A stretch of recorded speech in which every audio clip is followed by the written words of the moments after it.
Morning, everybody.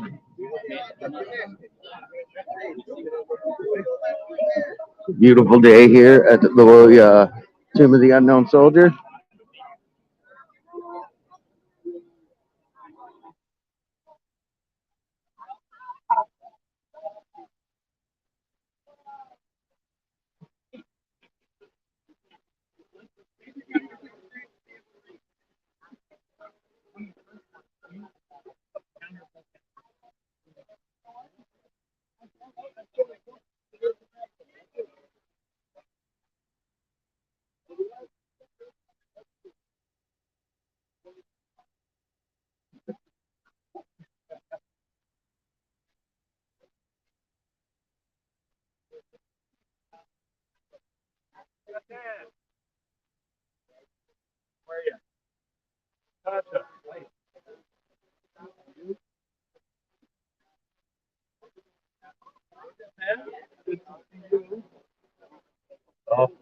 Morning, BP. How you doing? When are they coming?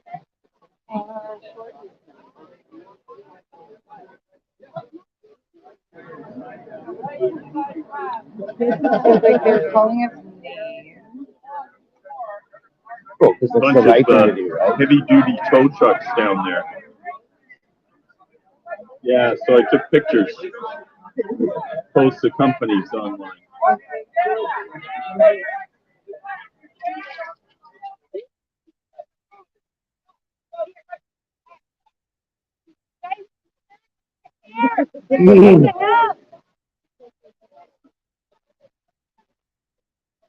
Brew dog, buddy, how's it going?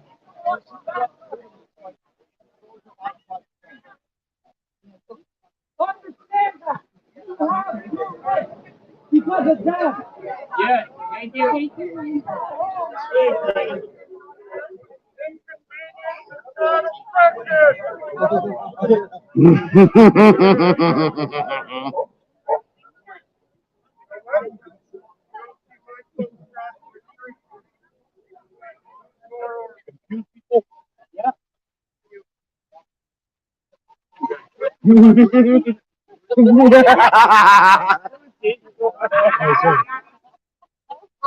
That's how that guy looks right now.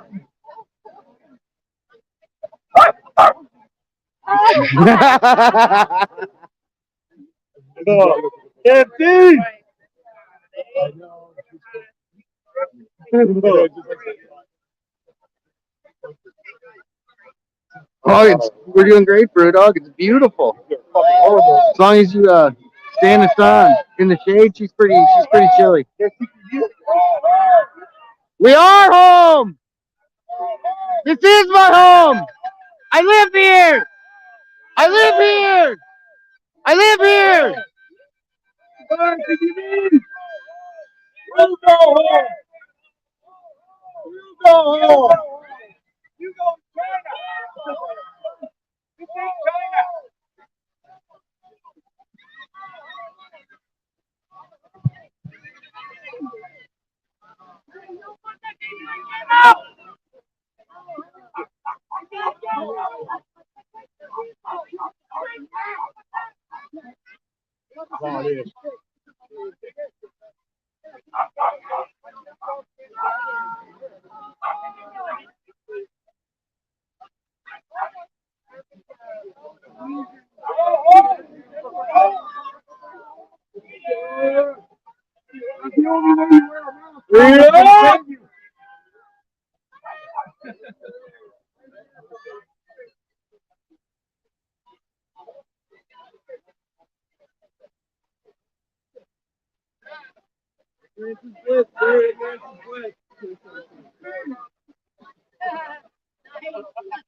I love it.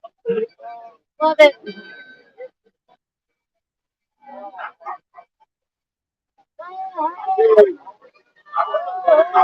I live here. It's my house.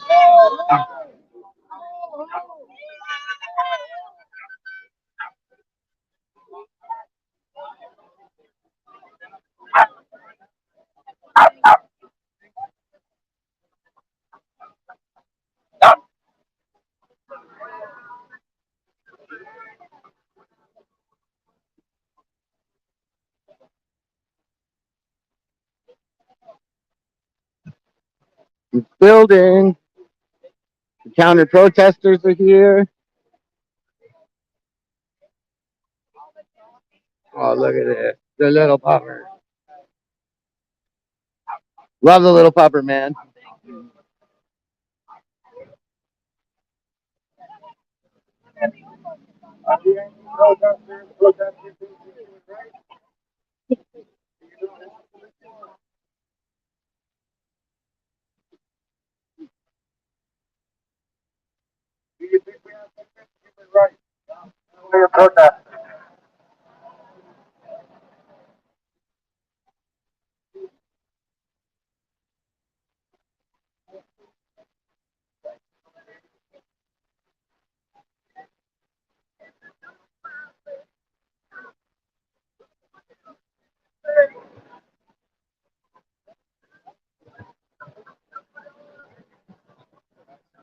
Honk, honk. Whiskey woman, how's it going?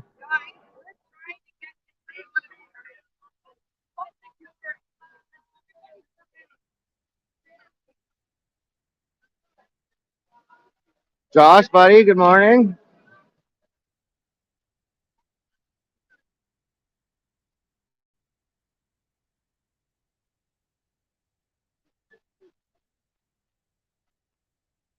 Oh, it's so nice. It's supposed to be 15 or something today. It's going to be a beautiful day.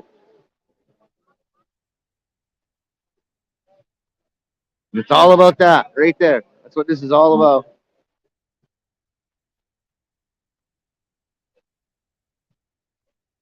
Yeah, everybody's just coming in, guys. If you could too, please kindly do me a favor.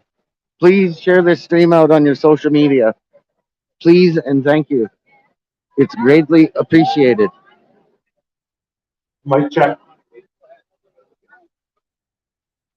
Ran into Jake Spivey already. Ran into Winmore. He's here.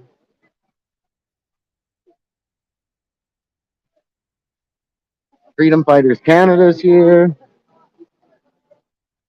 Well, there's Jake right there. Okay, if we can have everyone's attention, we're just going to be getting here started here shortly. If we can have all the veterans just come up to the steps here and get placed by Jeff. All the veterans, I recommend just ignoring any attention and everyone can come here. All the veterans line up.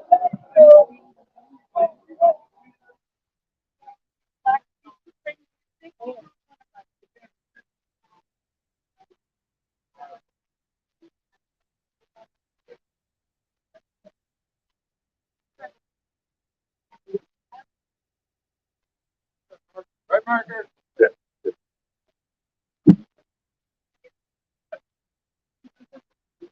Welcome. Welcome to Ottawa.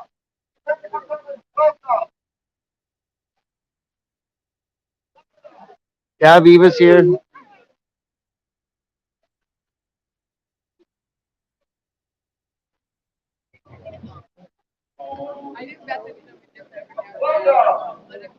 Thank you for coming. Welcome. Welcome to Ottawa. Thank you for coming.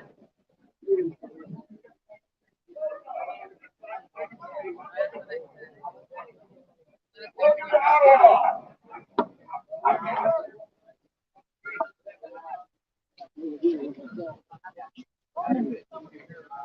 Welcome. Thank you for coming. Good morning. It's a beautiful day. Nice, Danielle. That's nice. That's a good one. I love it.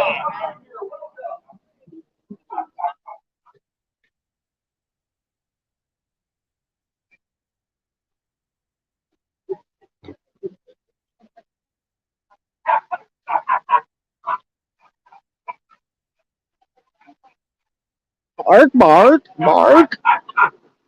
That little one, man.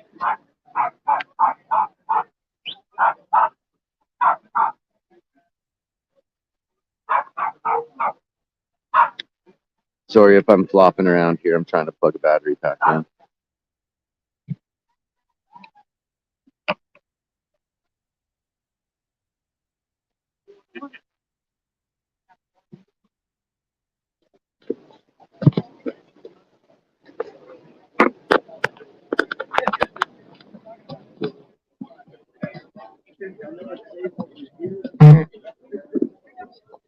Oh, it's freaking out.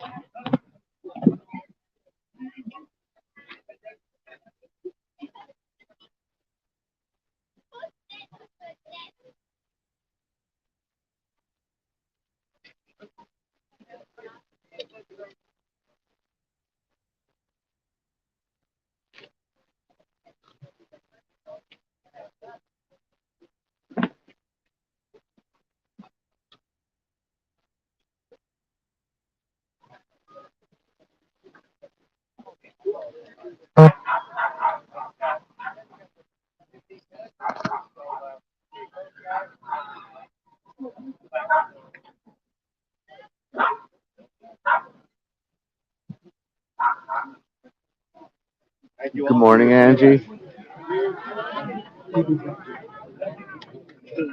James, how's it going? No, I haven't seen Tom Green. Thank you. Thank you, down here.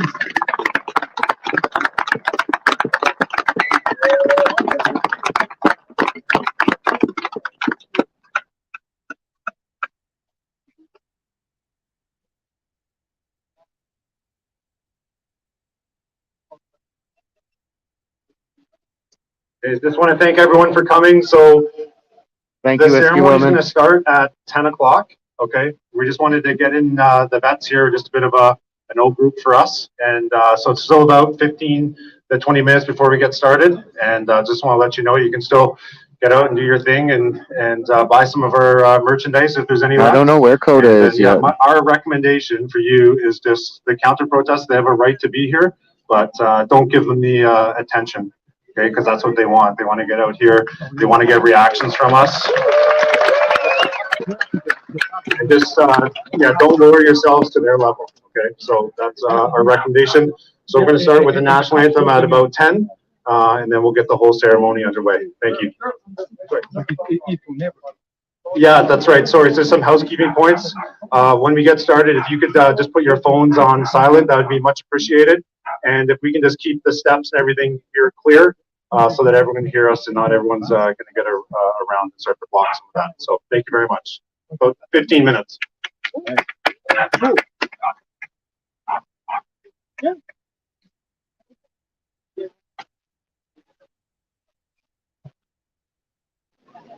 Oh, I guess we got 15 minutes to hang out for a bit. Bunny Foo Foo, nice to see you here. Rhea, good morning.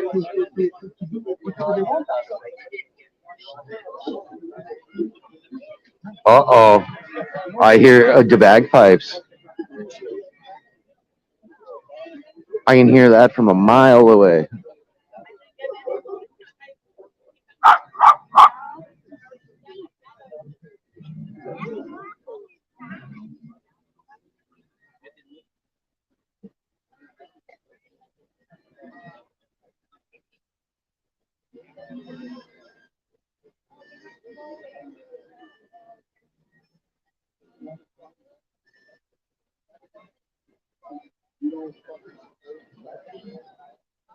There's all the counter protesters over there on the other side of the road.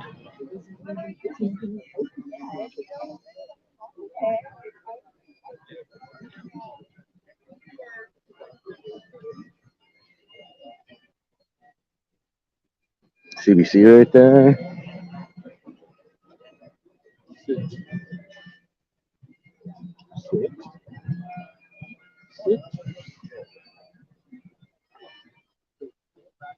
Played in the pipe band for 10 years.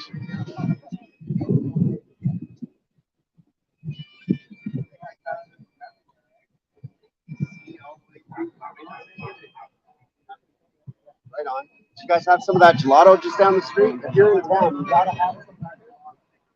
Hey Rick, how's it going? Good morning.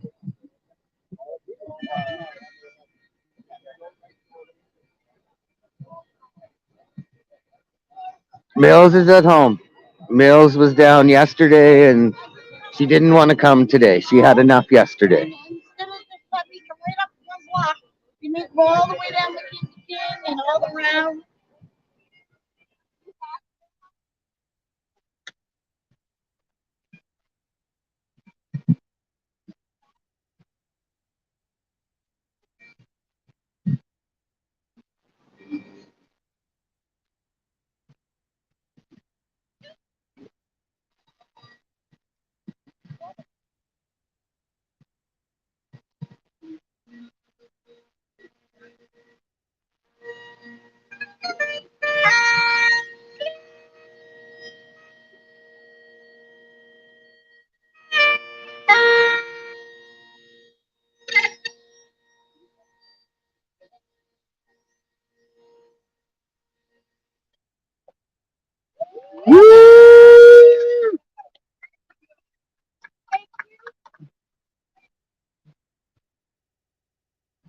will do, Whiskey Woman. I will do a foreshore.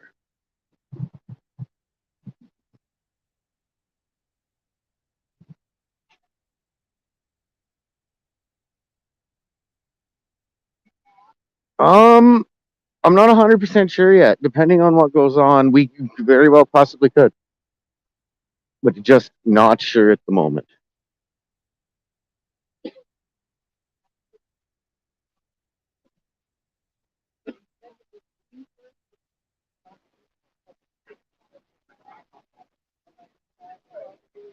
Oh, the bubbles.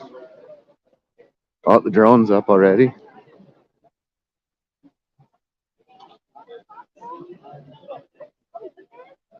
Hey, buddy.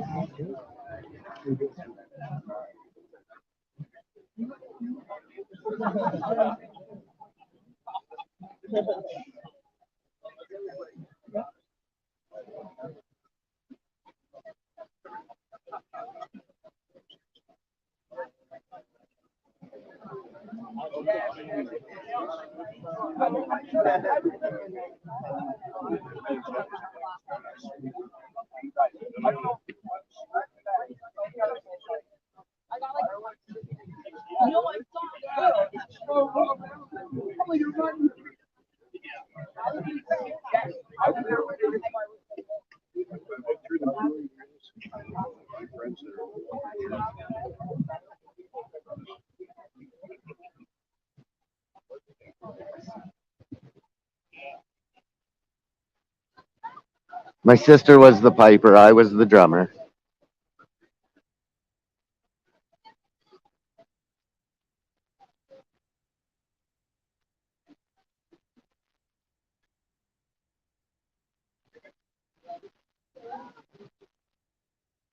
Put the drummers in the back because they're usually the ones that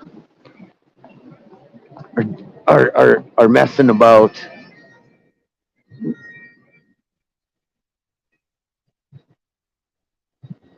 Chateau Laurier,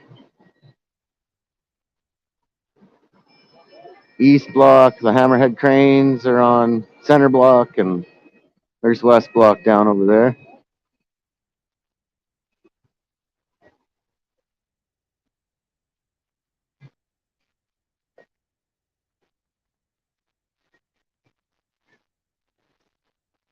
Oilers. Battle of Alberta. No, you can go up there.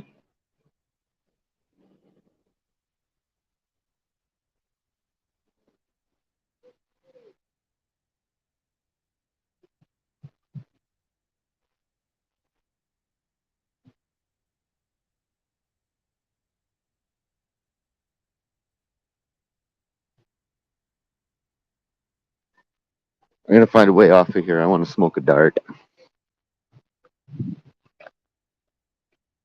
Messing the boot. Ooh, I hear bikes.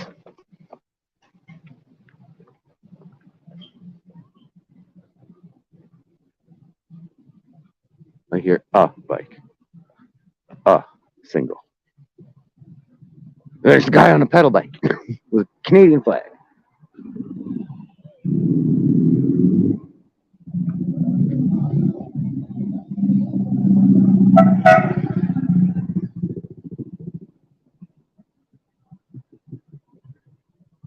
No dude about it. What, did the counter protesters leave because they realized that they weren't going to get anywhere? Oh, no, they just moved. They're not paying attention to us.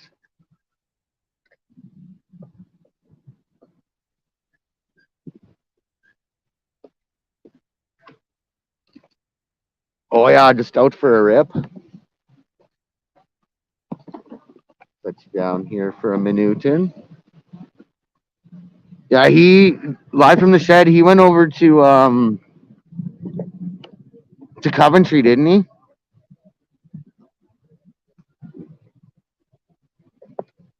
To where their start point was. Where's my lighter? Can't find my lighter.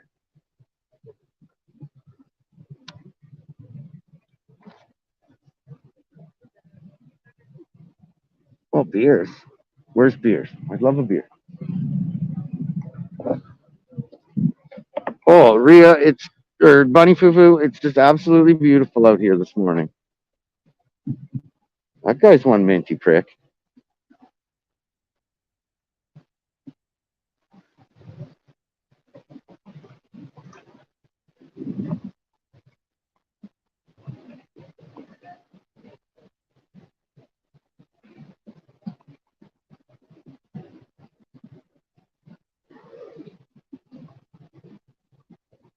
If you're not subscribed to the channel, please consider hitting that subscribe button, tickle the bell, and finger fudge that like button.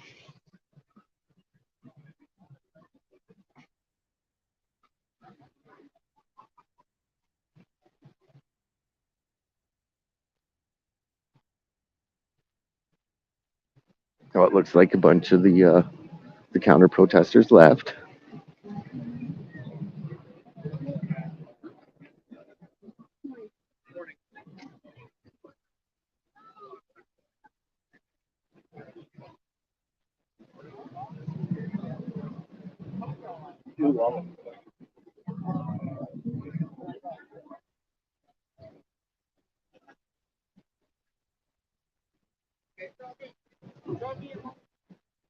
Yeah, there's significantly less. A whole bunch must have left.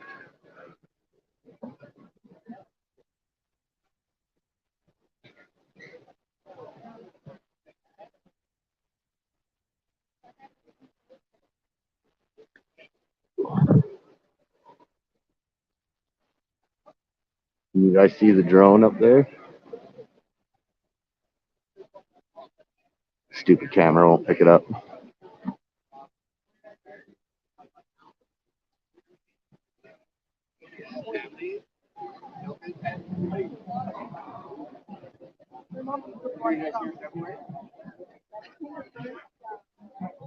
They went home to read.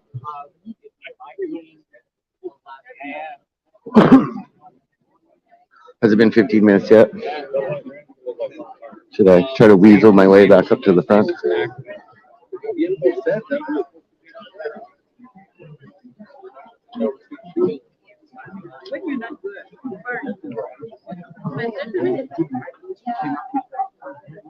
Oh, yeah.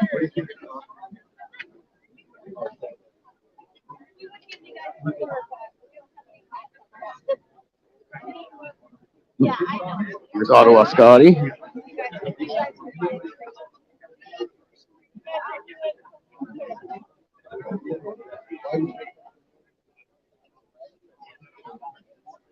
They haven't left yet? Okay.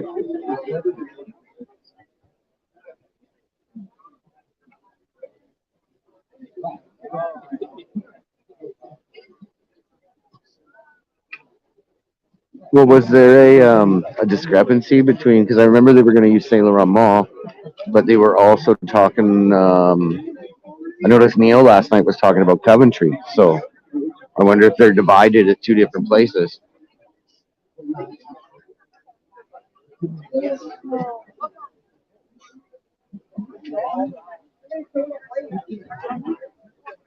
Okay, we're just going to get started here in about 5 minutes. So if we get all the veterans to form up right here, and if the civilians, if you guys could just stay off the steps and just off to the side, that'd be much appreciated. Thank you.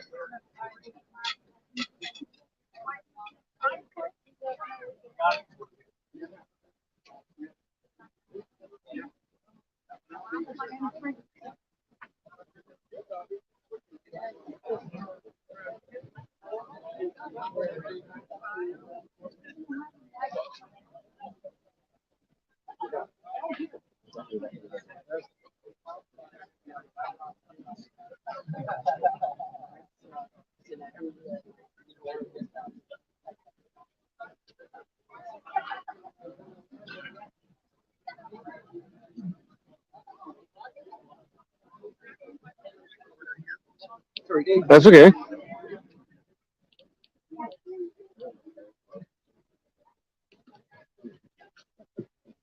Good morning, Paul. How you doing?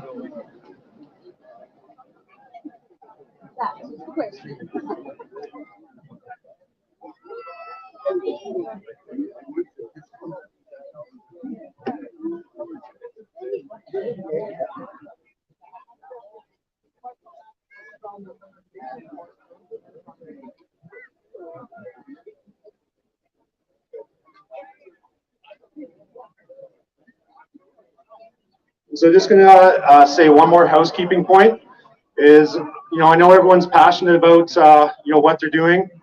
And, but there's a lot of the, the F Trudeau flags and shirts and that sort of thing. If you guys can maybe just put that away, that with Vets for Freedom, the way we're moving forward, we're gonna try and put an end to that sort of stuff because we want to be an example for our young people, and having that on their flags and their shirts is not the way we're going to be moving forward. Thank you.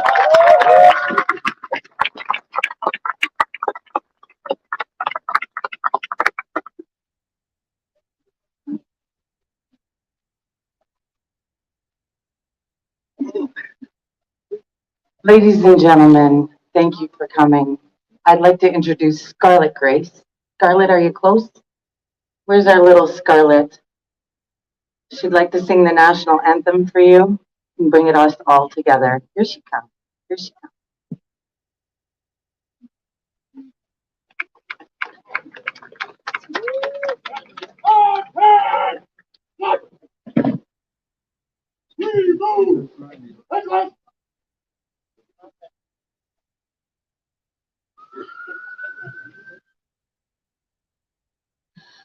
Oh, Canada, our home and native land, through hatred, love, in all thy Son's command, qu'à ton bras s'est les pays, il s'est porté la croix. Ton histoire est une épopée, tes plus brillants exploits. God keep our land glorious and free. Oh, Canada, we stand on guard for thee. Oh, Canada, we stand on guard for thee.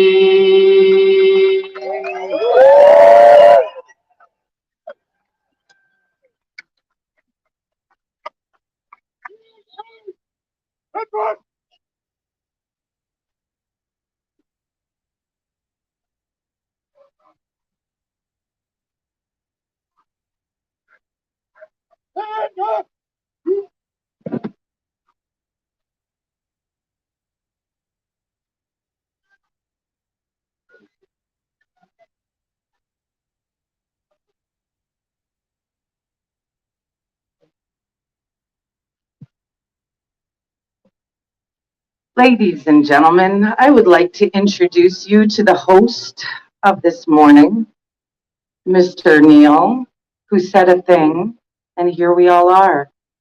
Thank you for coming. Yeah!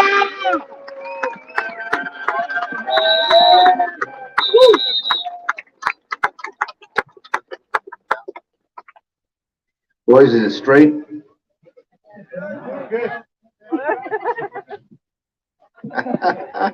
Anyway, I don't like having this. She's gonna work. Apparently, I said a thing. I said a thing, and here we are today. The bikes are coming, and we're going to take back this monument.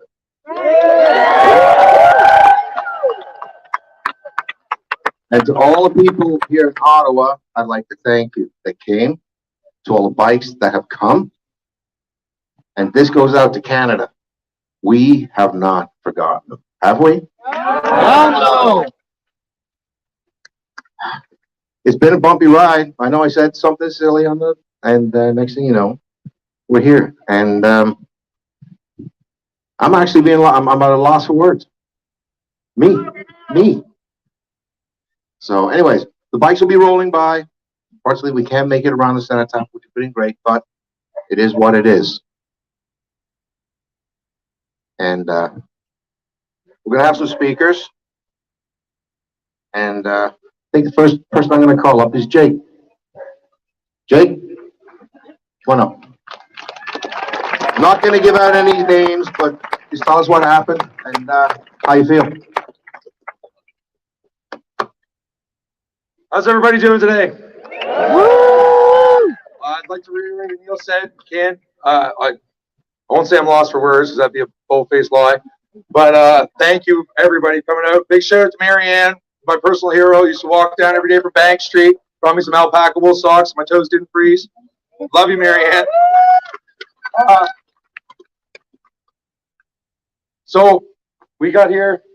The fence was up. We started shoveling snow. Chipping ice, you know, looking after this place like it should be looked after, right? And they like to talk about desecration of the tomb. I'd like to ask where the honor guard is, right? Why have I had 100 Ottawa residents tell me that this tomb never looked so good when we were here?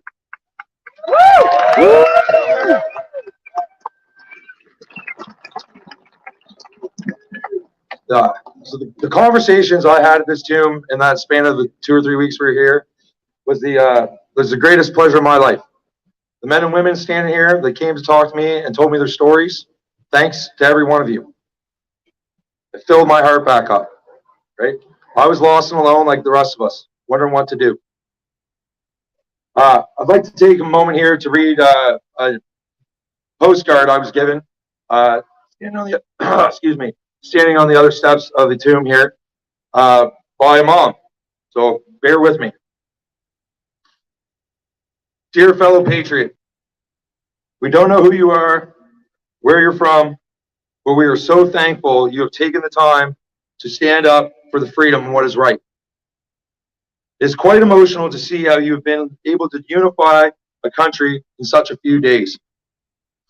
After 2 years of living through these crazy mandates, so much has changed.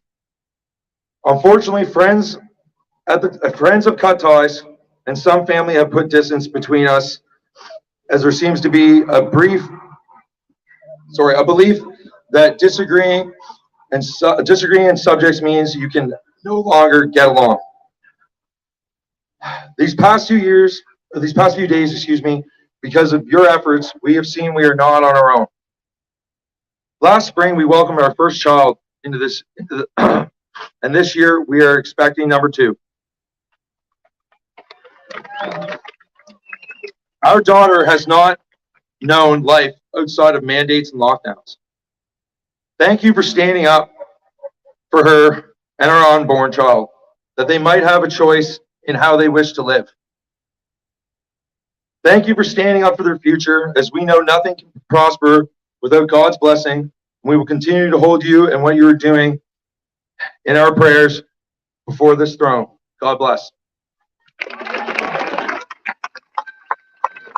This is the reason why we stand here, ladies and gentlemen, for hope and a belief that things can be right in this world again.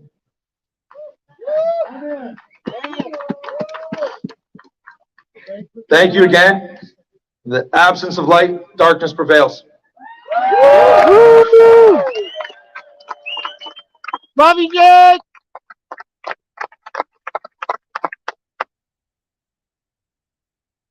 All right, Neil, we've got up a next speaker. I think we're behaving impeccably, right? Despite you haven't said another thing, and you are going to be gagged by the end of this day. You're not going to say another thing. No, I won't. Day's not over. Okay, I made a video the other day about veterans giving freedom to Canadians. I was wrong. God gives us freedom. Veterans are the ones that make sure you keep it. So free speech in this country must continue. Because if we don't have free speech, we don't have a dialogue. And if I can't talk to somebody I don't like and get their point of view, or give them my point of view, society ends. It ends. Another thing about freedom. It's like a clock. I don't know if you see me say this one, right? Freedom is like a clock that ticks backwards. It ticks backwards from freedom to slavery.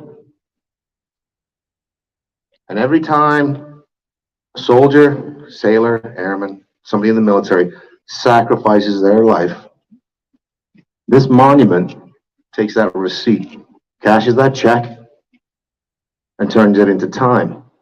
And it pushes that clock of freedom forward. Right now, our clock is ticking back real quick.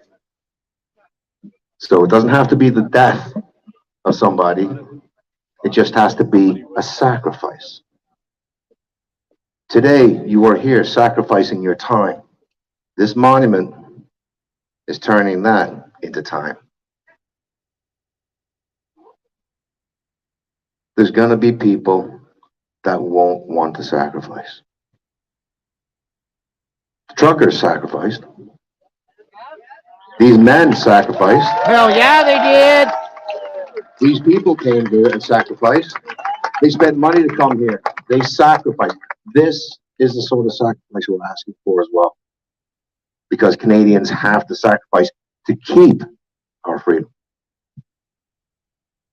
They have to, because this is our generation. The greatest generation, they went to France. They fought in the South Pacific, Battle of Britain. They sacrificed with their lives. But nowadays, we have to sacrifice in a different way. We are now having to deal with an information war. Plain and simple. So, this was... We love you! So if there's any mainstream media out there, don't care, right now, I'm not talking to them. I'm talking about them. If there's any mainstream media out there, you need to start telling the truth. Yes!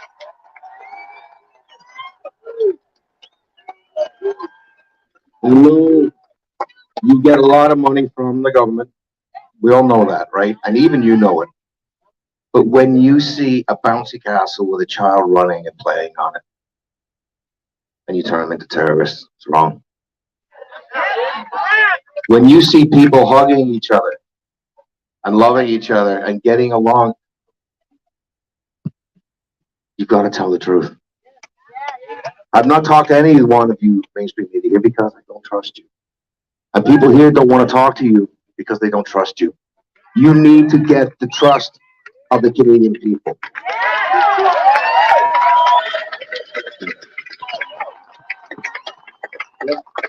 Hey, Chris, you around? Chris. All right, buddy. You might know this gentleman. He made big news. Yeah, anyways, Chris, thank you. By the way, Chris will be laying the wreath. He will be taking back this monument for all Canadians and all veterans. And I know I don't speak for all veterans, but I'm speaking for the men that were here. It's all for Chris.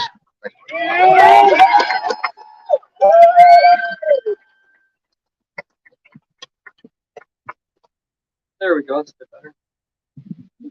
Take my glass off so I can see.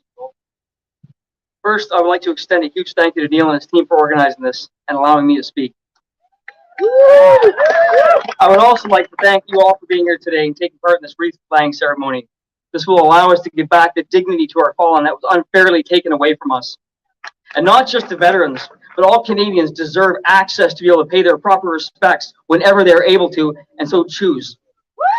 The National War Memorial is a cenotaph symbolizing the sacrifice of all Canadian Armed Forces personnel who have served Canada in wartime in the cause of peace and freedom, past, present, and future.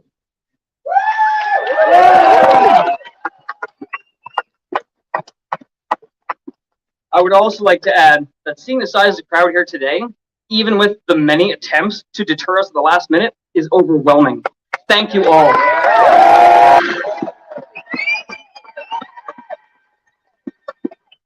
All of you are here today to help restore and give back peace to this memorial.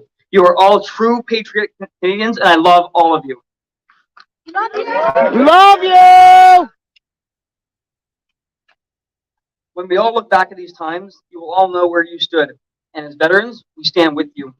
It is important as Canadians that we remember those who have fought and been injured or killed for our freedoms that we enjoy today. I would love to take the opportunity to honor my brothers that never made it home. This is not to take away from the fallen in the past, but to allow me my chance to honor them in a way that I never could. Starting with our crew commander, Corporal Thomas Hamilton.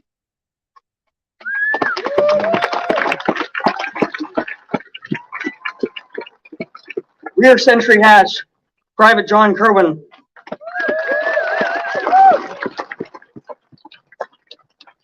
And Lab Driver, Private Justin Jones. Thank you for allowing me to do that. I have been worried the past 2 years. I have been scared. I've cried, felt hopeless. The feeling of our future is slipping away day by day. I didn't like what I was seeing. Families pitted against each other, neighbors against neighbors, husbands against wives, friends no longer speaking, suicides, overdoses, spousal abuse, child abuse. It doesn't end. The hurt we are feeling is profound. The division we are experiencing is a coordinated attack on all of us. And the pain we all feel for our country, for our kids, and for humanity is palpable. The convoy in Ottawa was a glimmer of hope and a chance to heal after 2 years of nonsensical dictating coming from our government and spouted out from the media.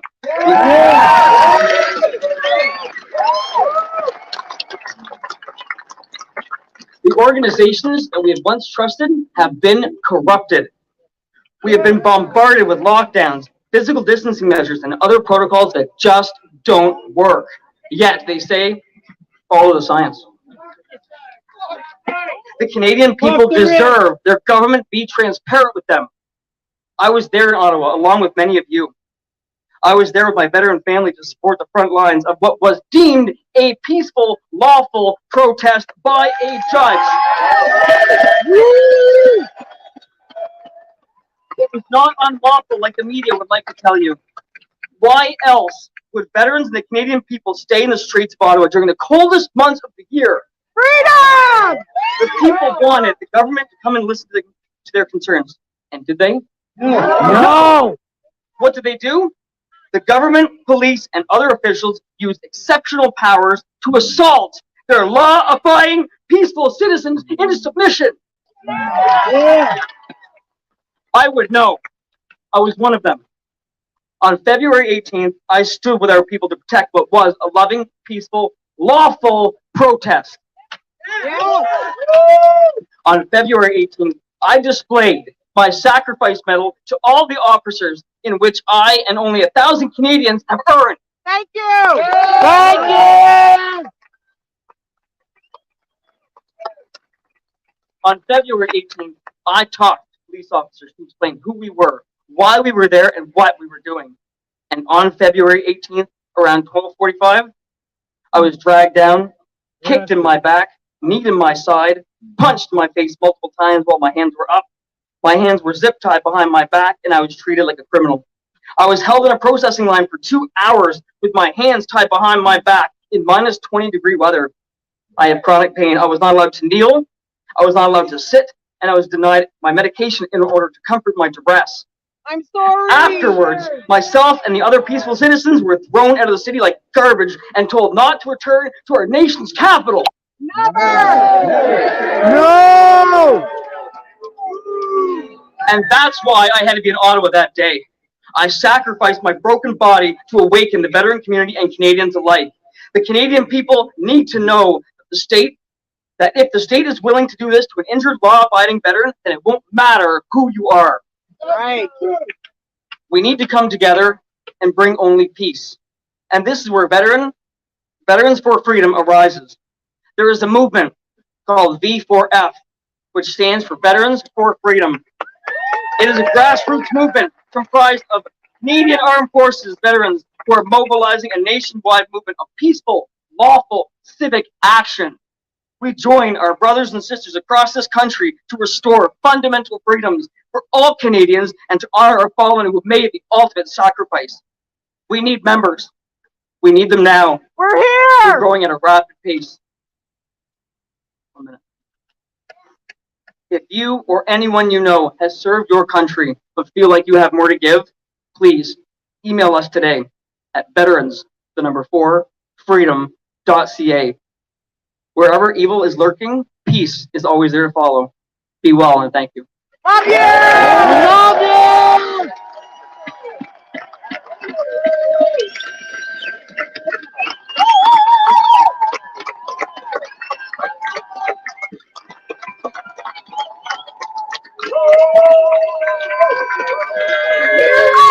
Yes, ladies and gentlemen.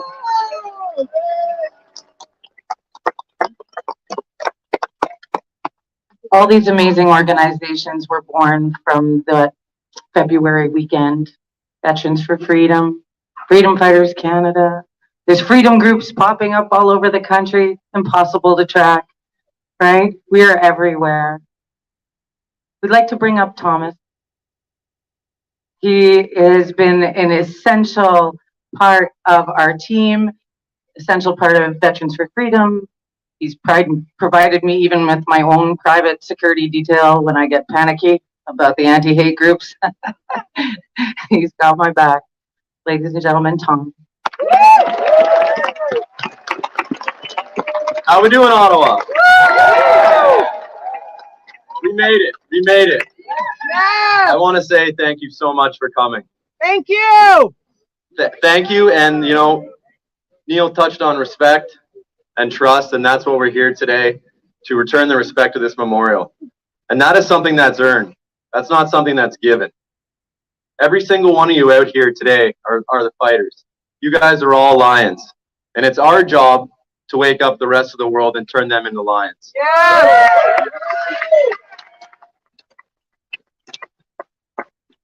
How many of you were here for the trucker convoy? Raise your hand. That's amazing. You know what else is amazing? That there were others that didn't put up their hands, and they're here now. Yeah!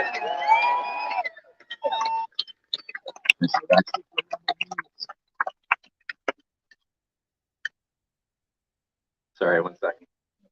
Love you! Thank you. If there's one thing I can say, it's I am so honored to be surrounded by family. Yeah. I couldn't thank you enough. And standing out here and looking at all of your beautiful faces with no mask. Yeah! Yeah! It gives me the energy to keep going, and it gives me the courage to keep fighting. I love every one of you, and I can't wait to get to talk to you and experience the rest of this beautiful day with you. Yeah!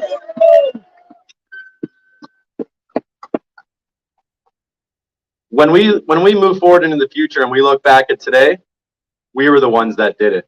We were here. Yeah! Who cares how they write this story? We know. It doesn't matter how it's told, but we were here and we're doing the right thing. We're on the right side of history, guys.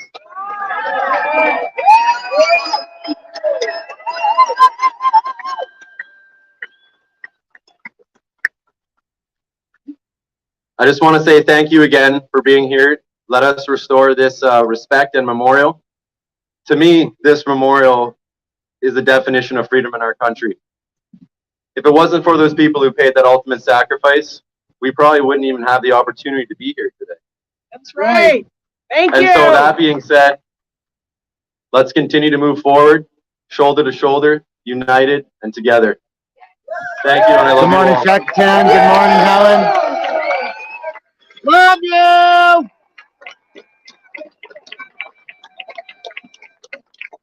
Wish I had a beard like that. You know, all these guys with beards, I wonder why. You know, they made us shave all the time. Ah, no, the first few days kind of itchy, but it's all good. Anyway. What was the best part about being Canadian? Freedom! Absolutely. Do you know why? Because this country was known as a multicultural culture. We loved everybody. Still do! We still do. And the people around the world for years and years and years. Canada was the #1 country everybody wants to come to. Right. Okay, the people say they want to go to the United States, yeah, but they kind of look at the Just a States and shot. go, yeah, we'll go to the nice neighbors upstairs. Yeah, but don't take our beer because we'll get upset. Uh-huh. So yeah, being a multicultural city, multicultural country, means that we love everybody. Black, white, pink, green, gay, straight, doesn't matter. We all love each other, right? Oh, yeah. Exactly. That is what Canadians are all about. They love each other. And that was all shown in February. Right? So right now, I'm not going to get into politics. I promised I won't say a thing, okay? Yeah, I know. But there's something wrong with our country. There's something seriously wrong. Something very wrong. Something to do with fear. Something to do with fearing everybody, fearing anything. Look outside, it's fear, fear, fear, which has been rammed down our throats for the last 2-3 years. Right? We'll protect from the fear. But it's okay. Fear is just an emotion. That's all you need to do. It's just an emotion. Just suck it up. Don't be afraid. So the people out there that are fearful, take a good look at yourself. Look around. Not everybody's afraid. Right? Not everybody's afraid. It's been pushed into you. It's been programmed into you. I don't know if anybody saw me do that little, I was out on Bank Street and I had a bit of a wobbly fit, and there's like screaming at everybody like, this is what's wrong with our country. And I held up their phone. See this thing? I hardly ever leave. I never go home, or I never leave with it. I have to have it because of today. This screen is what has put us here. We don't look anybody in the eye anymore. We don't talk face to face anymore. I'll send you a text. Nobody writes letters anymore. This is where the fear comes from, right here. There's something else. Division. Fear and division. You're a liberal, you're a conservative, you're NDP, whatever you are. Oh, don't want to be with them. Don't want to be with them. Don't want to. Division of everything. You want to wear a mask? No. I don't like you. Hey, go away, you bad guys, right? The division in this country put a certain person in power, and he even said so. Division politics. I'm not. Beth, I'm about to say a thing. Give it all the way! Should I say it? Just give it! No. I was told if I did it, if she has a bag of lime and a shovel in her car, I will disappear. Don't worry about it. I won't say a thing. But anyways, fear and division. And what does that come to? What does that add up to? Hate. Fear, division equals hate. Canadians don't hate each other. We may disagree with each other, but we don't hate each other. Canadians are loving people. Look at this love here.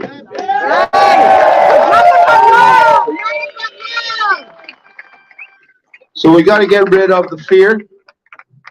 We have to get rid of the division. Oh God, please take away the hate. Yes. If someone comes up to you and they're in your face Just smile. Say, man, look, I love you. Please, it's all good. Because if you give love, hate's gonna fail. Every single time. And you see what happened on that hill back in February? It was pure love. And then the hate came. Guess what? The hate didn't win because we're all awake.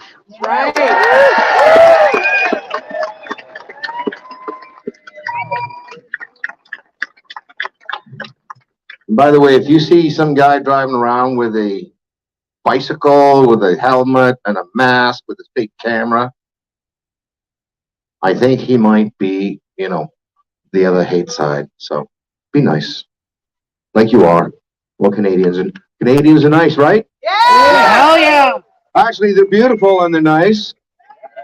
But guess what? There's a lot of white people out here. I mean, like, nobody got to go south this year. I know. I prefer to go to Mexico in April. But anyways. Alex, are you around? Come on up, buddy. Hero!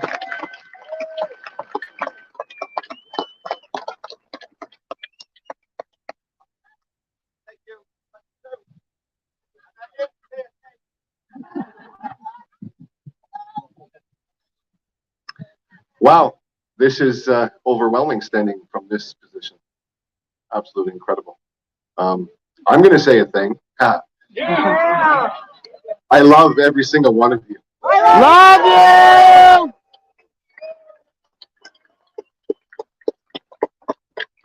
I love those on the other side. Some of you are going to think I'm crazy, but I love them. They just don't know it. So many people in this country are hurting right now. Yeah. Everyone's at various stages of awareness, of fear, of pain, of anger. And it's those primal emotions that are being fed to us. And those are the ones that need to go away. And as Neil said, he said it perfectly, love is the only way. I've said this before, hate is not sustainable. Love is. It's the only thing that comes naturally. You have to try to hate, and you have to foster it for it to continue to exist. Hate only That hurts is those not who sustainable. hate. It's actually detrimental to your physical health, your mental health, and your spiritual well-being. Notice how the National Anthem still has God in it. That hasn't been changed yet, and it's not going to. Helen, we wish you were here Love. too. This memorial here symbolizes the sacrifices that men and women served, dying in combat, not coming home. When they were fighting, their hope and desire, and everyone in their platoons and troops and regiments, was to come home so they could love again. And now they can't. So we love for them. Those of us that receive the sacrifice medal, we get to wear it, but we're still alive. The guys who don't get one, who didn't come home, they get something entirely different. They get this. Yes.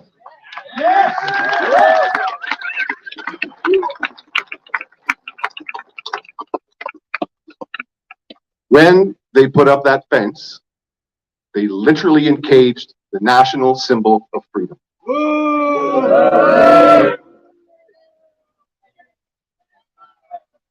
It was, I had no words, you know. So we, I'm gonna use a beautiful Latin saying, "Facta non verba," deeds not words. So we got after it, and it came down.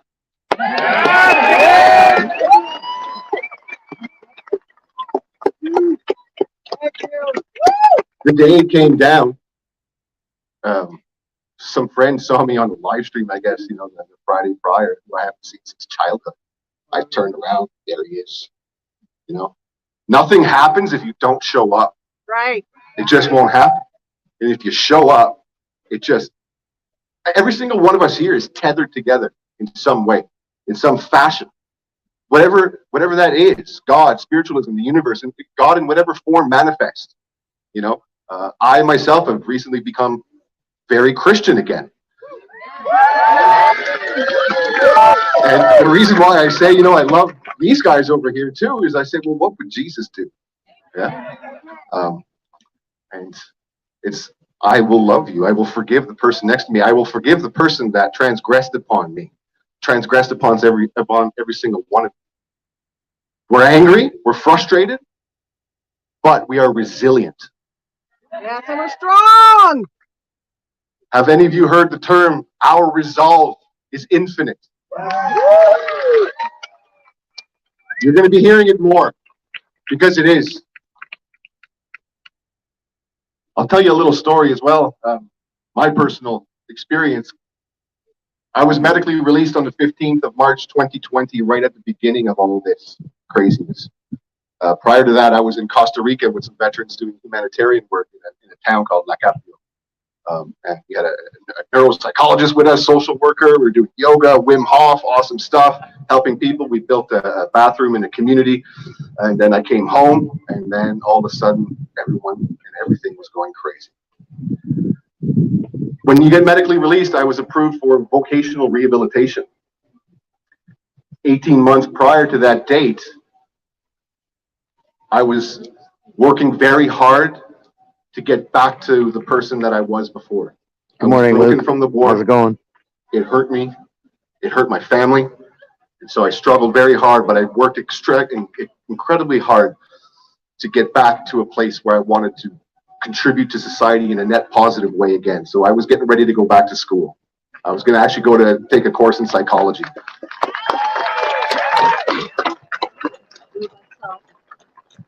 And the driving force wasn't my interest in psychology and academics. As a matter of fact, I was even eager to debate the woke progressives that would be at these schools. So I was like, okay, I'll do this, man. I'm not just a pretty face.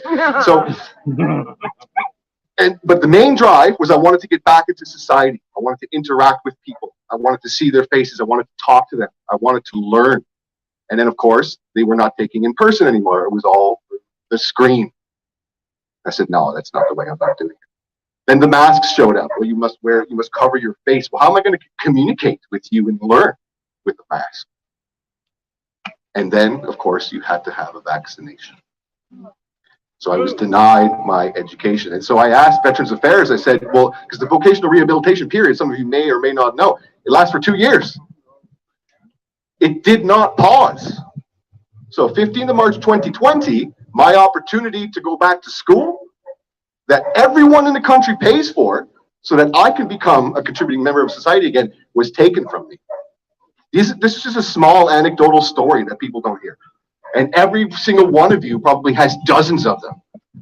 And that's why freedom of speech is important. We need to be able to speak, to communicate these ideas, these problems, these pains, these tribulations that we have all been going through collectively and individually. So use your voice now. Speak up.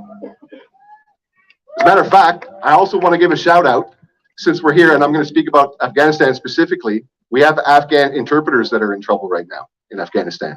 Okay, some of you may or may not know, they were on the Hill protesting. I encourage you to look it up. They're having some issues with IRCC. I don't want to turn this into a political thing or a policy thing, but we have brothers that I served with, that some of these guys did 6-7 years working as interpreters, fighting alongside us. They need our help. So I encourage you to look that up and stand with them as well.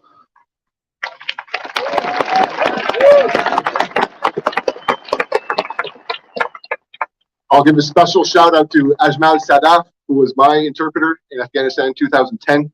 But he did interpretation, language assistant work from 2007 to 2012. And when I ripped out, so RIP is a relief place, I was leaving 2 days prior to the Chinook coming to get me. He came to me and said, sir, can you sign this paperwork? And I said, what is it? It's like, it's my paperwork to come to Canada. There's a program. I said, absolutely, I'll sign it. And lo and behold, Chopper came. And in my heart, I hoped to see him one day, but, you know, we all know what it was like over there. 2 years later, I get a phone call. It's him. He's here in Ottawa. Yeah! 2012.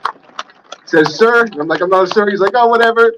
I'm here now, and I'm going to be a Canadian citizen. Yeah! That was amazing to me. I went to meet him at his apartment, and of course, I'm wearing green cat pat, you know, and I knock at the door. And he's like, sir, you're wearing green. I said, it's not sir, but yes, I am wearing green. where's your rifle? I'm like, no, we don't have those here. And then we had dinner and we talked. And he's lead a successful life. His 3 children. Yes! And, he's here fighting for his family who was promised to get out. And there are 2,000 of them in the same position. So that's what I was talking about. We're all tethered. We're all tethered, whether you know it or not. And whatever it is that is keeping that tethered, keeping us together, don't cut it. Don't let it go. I love you all. Love you! Hero! Hero!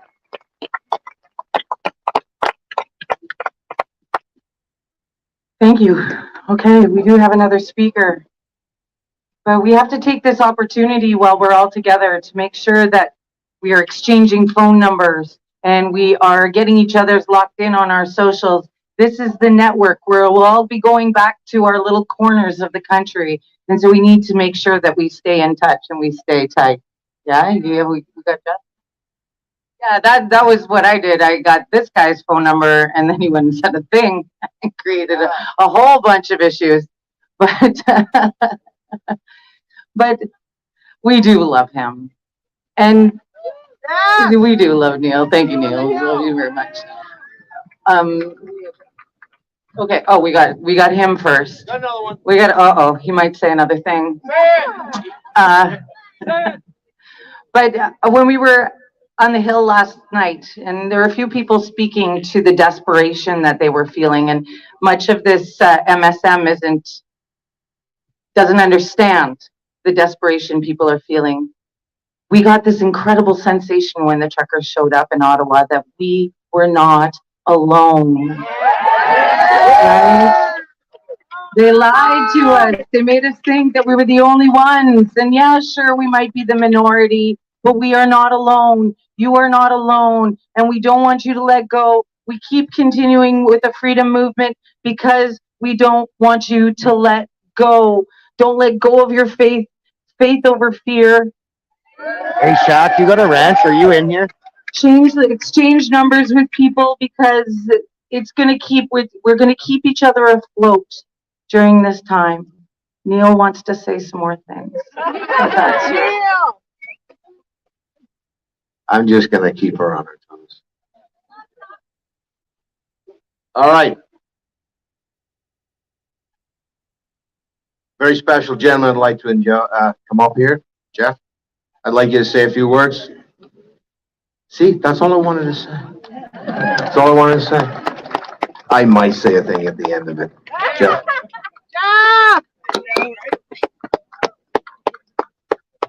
Hey everybody, this is really great to see so many people coming out like this. I really appreciate coming out. I just want to say that for myself.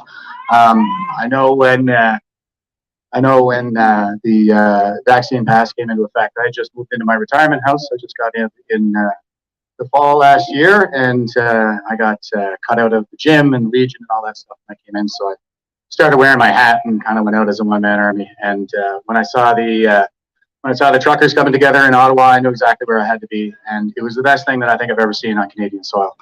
Yeah!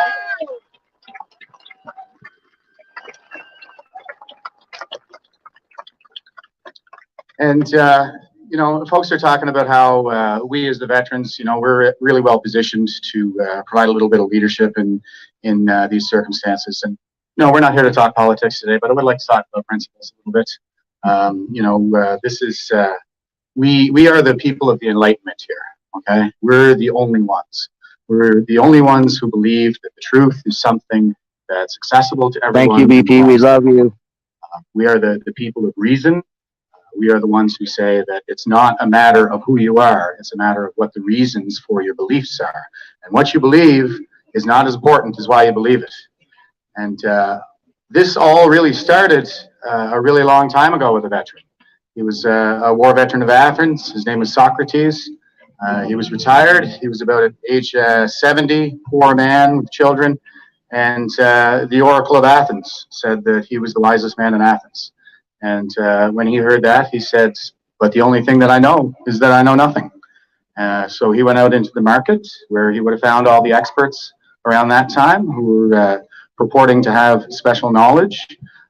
And so he started asking them, well, how do you know? And with that one question, we got basically the only revolution in philosophy that gave us this point. And it's just with that one question, asked again and again over the years by courageous people who are willing to stand up to those in power. It's been a long, bloody slog for anybody who's ever taken a look, even a cursory look at history. The Enlightenment's gone in fits and starts. People have been burned alive for the things that they believed not that long ago. And it seems to me that we've kind of lost sight of that. When I was in elementary school, we understood that these freedoms and these rights that we all enjoy, that they are the legacy of the fallen. And that we all have a sacred civic duty to safeguard our inheritance for future generations. Yes!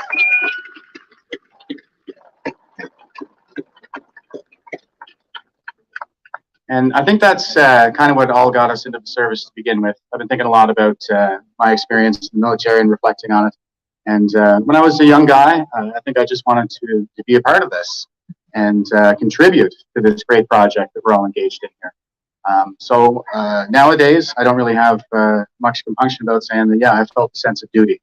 I think that's what all brought us out here. And so we all have that duty to safeguard these freedoms because it's about the future generations. And Generation Z coming up now, they're supposed to own nothing and be happy. Yeah, so that's what it's all about. My watch is right. And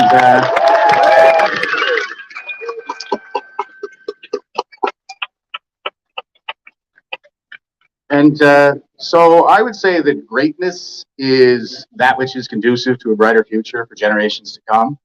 And that's kind of what we need to bring back into our Canadian culture right now.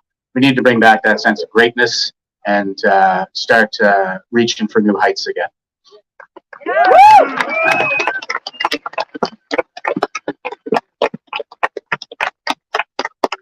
And it seems to be the case that we have to keep going through these struggles.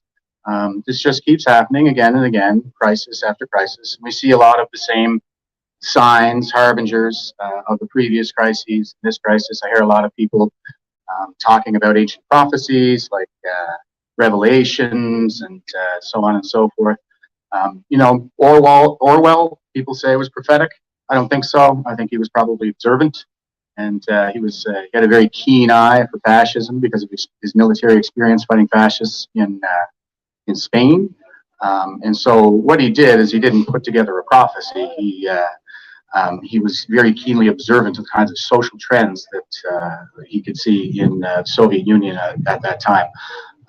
And so with people talking about that kind of thing, I think just to put it in perspective, I don't think any of these people, even when it comes to stories like Revelations, they were necessarily prophetic. I think they were probably observant about things that were happening at that time.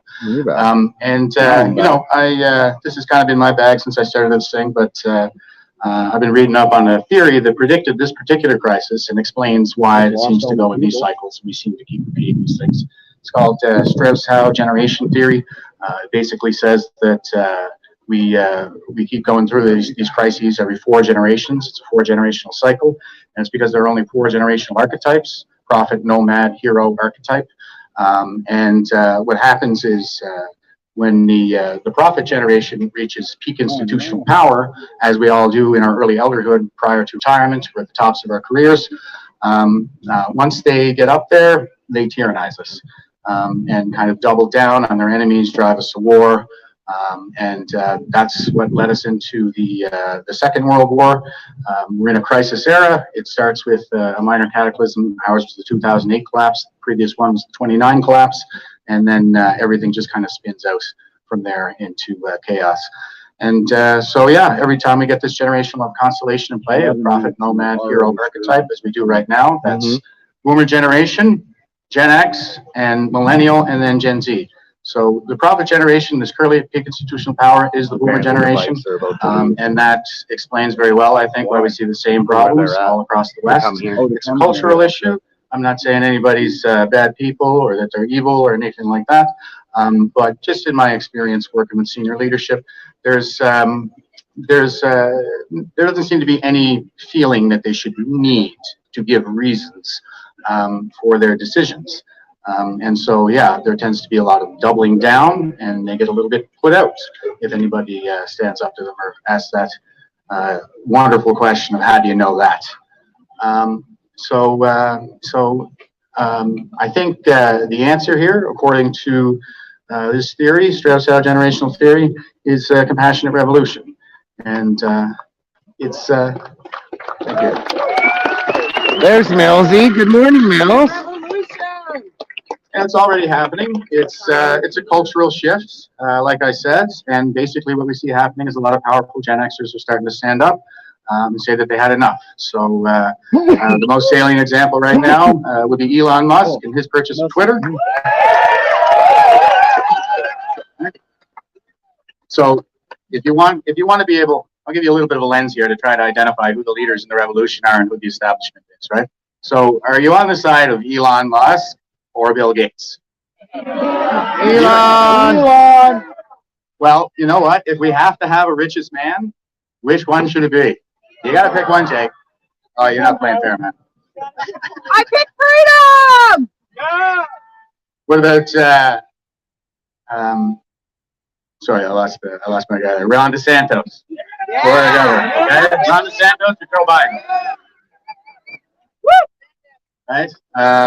Tulsi Gabbard or Hillary Clinton? Not Hillary, not Hillary. So that's the difference. And this isn't me talking. I didn't make this up. These are some eggheads. They're economists and whatnot. They've done a tremendous amount of work pulling this whole thing together and explaining all the different cycles and stuff like that. So the thing is that the prophet generational archetype, which is the boomers right now, they have a reputation in their elderhood for being pragmatic, or sorry, for being. Am I getting the hook again? Yeah. Uh-oh, Neil's yanking him. All right. We love Jeff for what? I'm sorry, guys. I rant. That's what I do. But thanks for listening to my rants. And like I said, if we want to move this thing forward, they're not saying we're coming out of this in 2026 until 2030. So that's why I say the things. I get up here and I try to say what's going on, try to speed this thing up a little bit. Get behind some strong Gen Xer leaders, and let's get the compassionate revolution moving forward.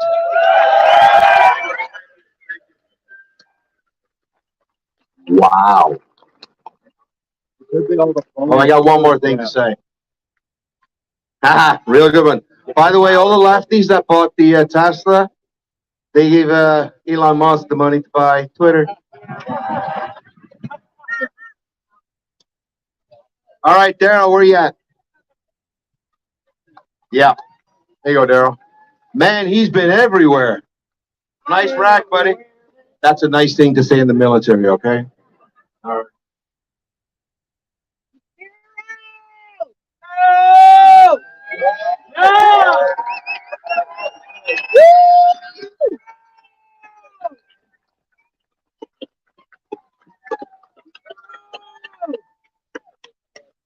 Good morning. Good morning. Good morning. My name is Warrant Officer Retired Daryl Smith. I am a steering member committee member of the Veterans of Freedom. Thank you. During the Freedom Convoy, we all had the opportunity to be here and witness love, charity, Joy. and just beautiful humanity. And out of that,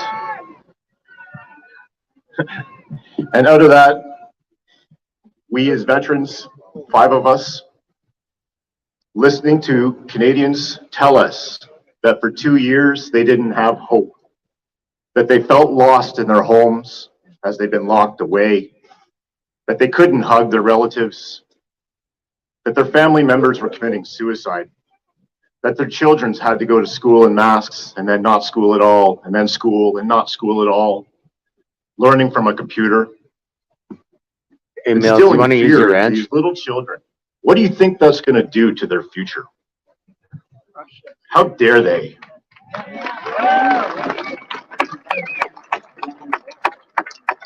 So we listened and we got together and we're going to unite. We currently have been around for only 4 weeks, and we are pushing 500 member applications of former service members.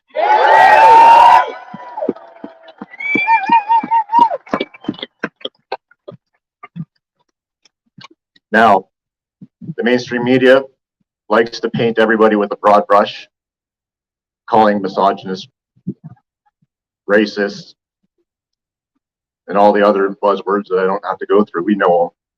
But that's not what we are and who we stand for. So, right here in the public eye, I am going to read to you our code of conduct that each of our members will follow, or we will voluntarily separate ourselves from that relationship.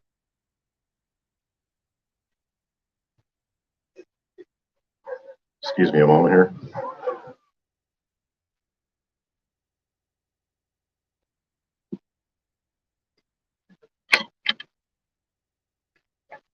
Apologies.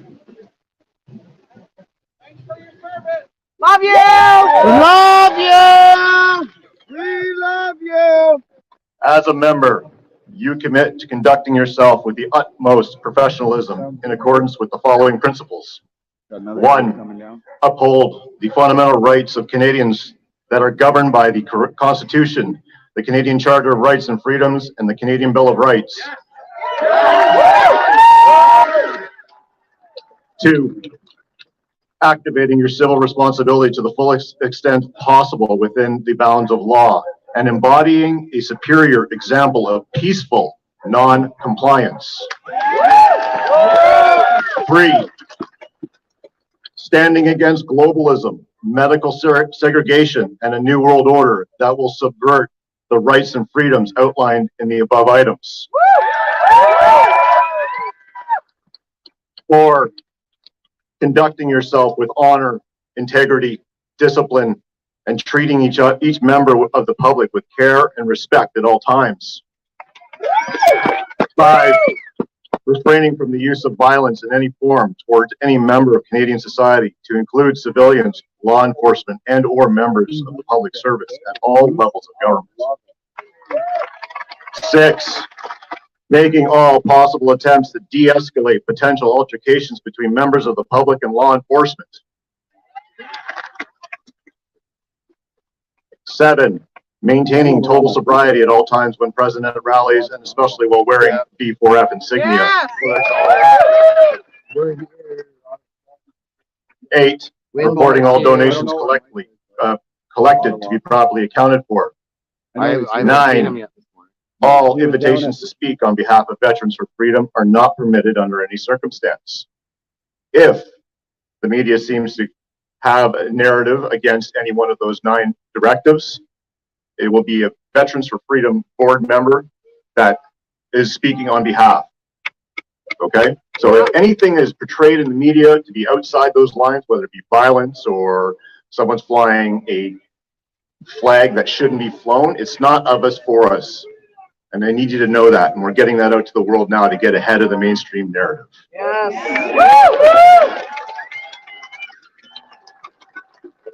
I'm going to give you a little bit of history of what I did for the military. I did 21 years. I served in Bosnia. I did 3 combat tours in Iraq. And my final tour was a combat tour in 3 tours in Afghanistan. And my final one was a tour in Iraq in 2015. Thank you. Thank you! I started my career with the 3rd Battalion Royal Canadian Regiment out of OTTAWA. And then when CSOR, Canadian Special Operations Regiment stood up, I was there on day 1. And I spent 12 years doing that. It was Iraq that ended my career. I had planned to be in until 65. In fact, after that tour, I was hoping to remuster over to Chinook pilot. But the Lord had other ideas in mind.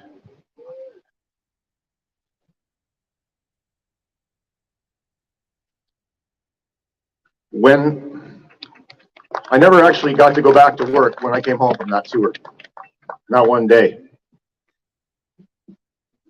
I sustained some injuries, both physically and mentally, and my life spiraled downward. Agreed. In doing so, I was prescribed Remembrance a Day whole should be a hockey sock holiday. full of medication, and I saw all the best specialists, and they did try to take care of me, and they did, and it kept me alive. However, at that bottom point, when hope was all lost, I decided I was going to take my life. I was driving on Highway 17, approaching the Petawawa River, and I closed my eyes, doing 100 kilometers an hour, and I left the side of the highway, and as my tires hit the gravel to go into the river in December, my service dog put his paw on me. Oh. And the only thought I could have is that I couldn't do this to him.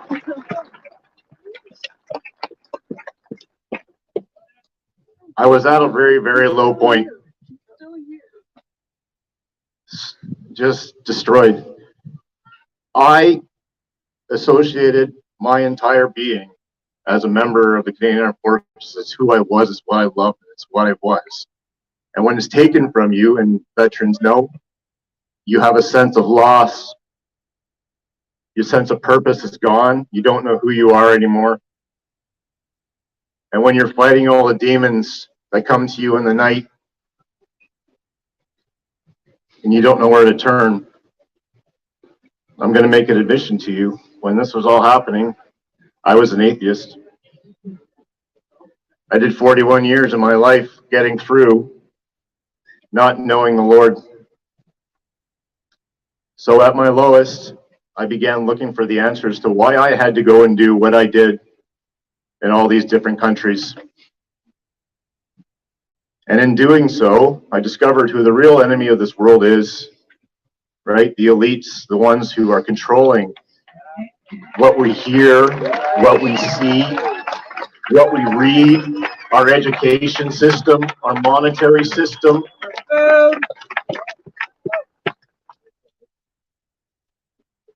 Who do they call God? Oh, we're plugged in on Who a do they battery call pack. God? Lucifer. It's not the Lord Jesus. And when you discover this for yourself, that the information is out there, It is. you might want to get on the good side of it.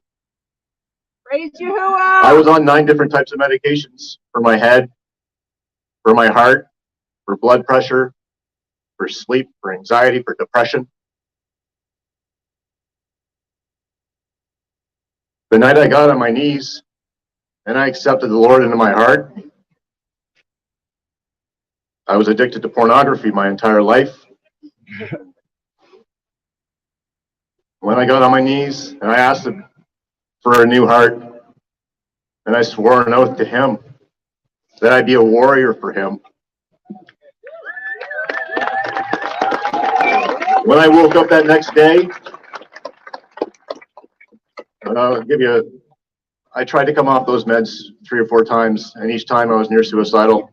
And the withdrawal alone from the depression medications was giving me brain shocks and zaps, like get hit by lightning.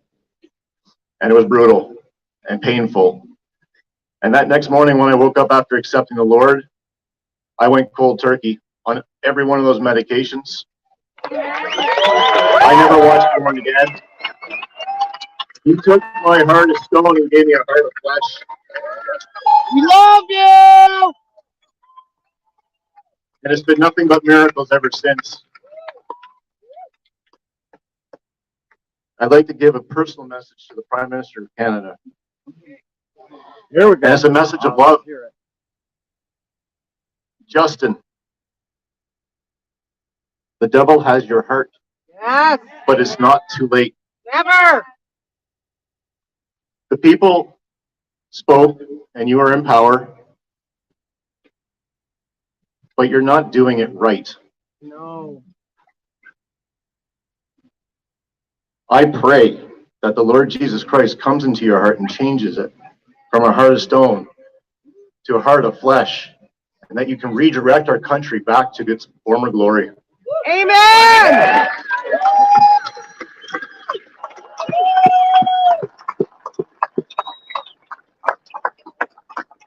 I'm not going to go on because I know time is short. I just want to say thank you. Thank you. From the bottom of my heart for being here. Thank you. I love you all. We love you.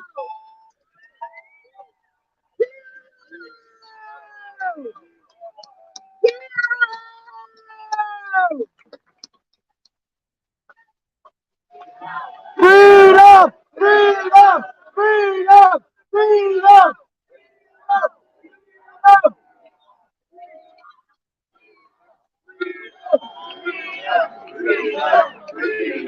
Freedom! Freedom! Freedom! Freedom! Ladies and gentlemen, we have to keep moving along because we're getting the bikes coming in. Ladies and gentlemen, the bikes are waiting. They're sitting there. They're ready to go. So all we need to do now is we're going to bring up the Padre. And then when they have Chris come up and take his position. Chris, come on. Run, run. And ladies and gentlemen, with all due respect, please remove yourselves from the top part of that monument. Yeah. Please, step off the monument, please. All the way off the monument. Please, down the 3 stairs. Thanks. Everybody, please, with much respect. And can you please take that red buggy off the back? Don't crowd in, folks. Let him do it. Padre, you around? You see him? Hi, Padre. How are you? Okay. Yeah, you talk this way. Yeah, all right. Sounds good. Thanks for we're good? All right. Well, we'll get that one. Well, anyway, thanks for inviting me. The best privilege for a Padre, even retired, is being able to pray for people.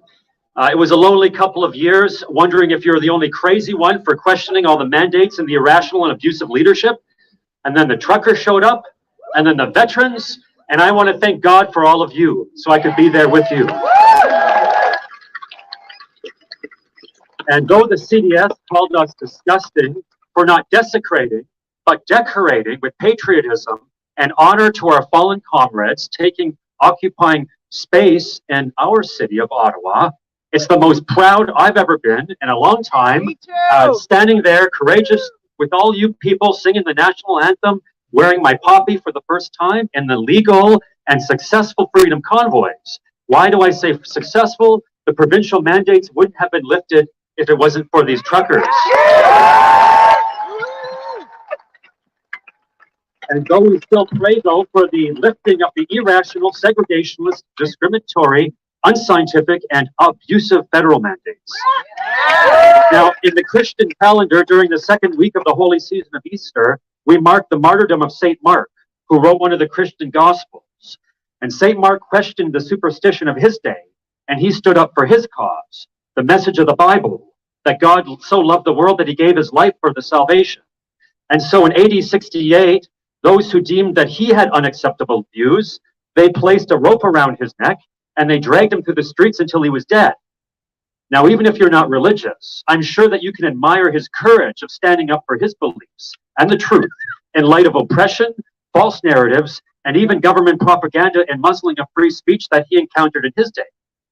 When people don't stand up for the truth, we end up having to repent of our global guilt for, say, the crime of the Holocaust, as we remembered that this week. There are disturbing parallels with the 1930s Germany treatment of the Jews through 400 mandates prior to the exterminations, and the Canadian government's treatment of those who questioned their mandates over the last 2 years, especially the unvaxxed. So today I would like to include the remembrance of those who died in genocide, and also the most vulnerable in our society, children, the aged, the challenged, that we may learn our lessons from being compliant observers when the innocent and voiceless are being bullied and targeted by abusive powers and authorities. God has given us all a conscience, and we all know deep down right from wrong, and that's what brought you here today. Your God-given conscience compelled you that you believed it was the right thing to do to come here. And nobody has the right to oppress your conscience when it is grounded in reason. And I believe in God's word, as our charter still and constitution then still accept the supremacy of God and the rule of law. So I believe it was nothing less than an act of God and his hedge of holy angels that there was not one episode of violence from the millions of peaceful protesters 2 months ago. Yet the same cannot be said in regards to the counter-protesters and even in the police in Ottawa and Calgary at the last phase of the protests. Now, most of the police are good-hearted people. They are gifts of God here to protect the peace. And many feel they had no choice but to comply with their police chiefs, even when they believe that they're behaving in evil ways. Yet for those who participated in the brutalities against peaceful civilians and even enjoyed it, along with politicians who supported it, well, may God have mercy on you. Near the Holocaust Memorial sits the Victims of Communism Memorial, and I wonder why that's still a controversial memorial. My parents proudly contributed to it. They escaped from communism in East Germany in the 1950s after suffering the tyranny of Nazism just before. The convoys that changed the world and groups like this here will be remembered in history books one day as heroic landmarks in Canadian history of honor, of patriotism, unless, of course, tyrannical governments that seek to censor, control speech and movement, overreach into our lives and families and religious spaces and consciences defeat us, such as global movements like the World Economic Forum, communism and fascism, which still remain threats to justice, rights, and freedom today. After all, St. Augustine said, truth is like a lion. It doesn't need to be defended. Let it loose and it will defend itself. Right. What are the governing and media elites of Canada so afraid of?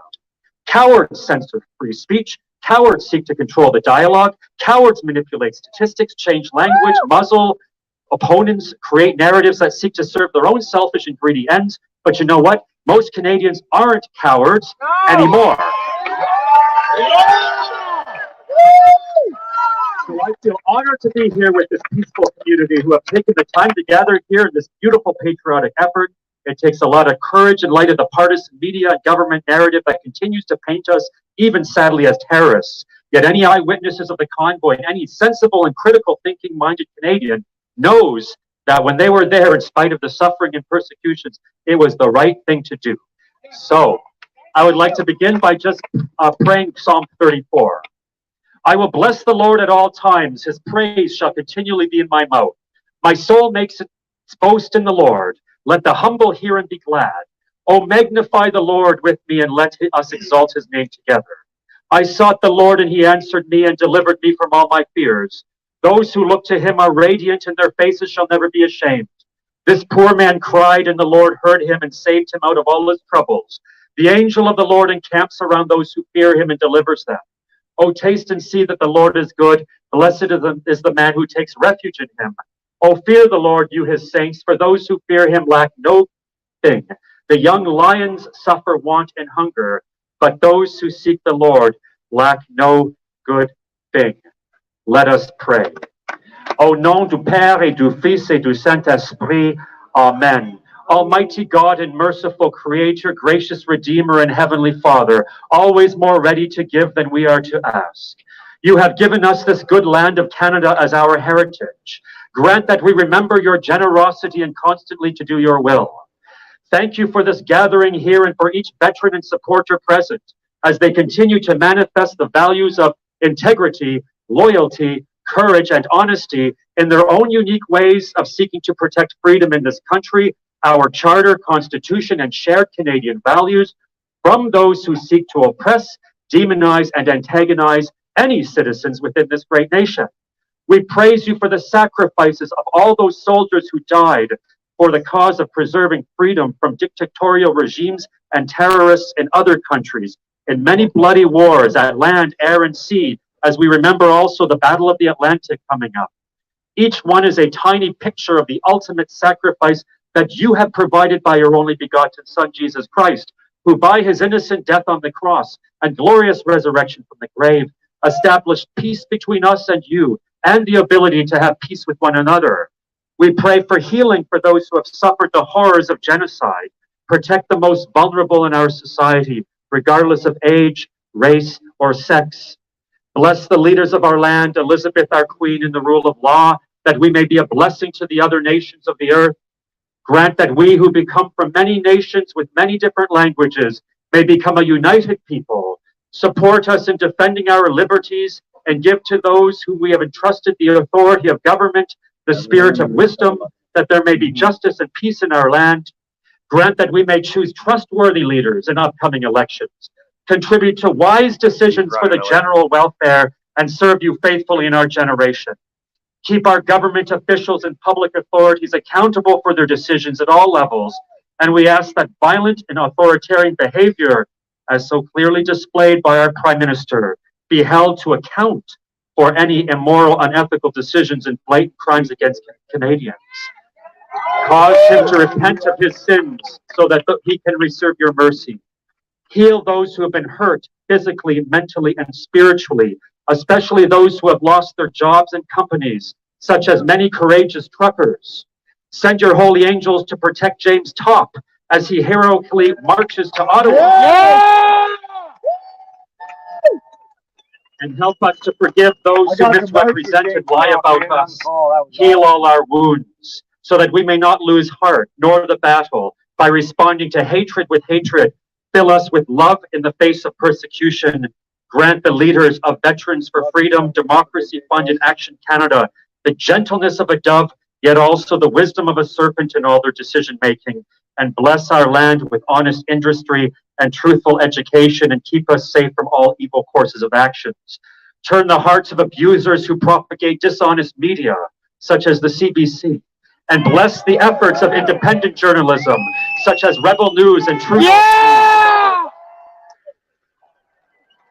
that seek to cultivate rational discourse based in true science, debunk unreasonable patterns of thinking, and disseminate the truth which sets us free.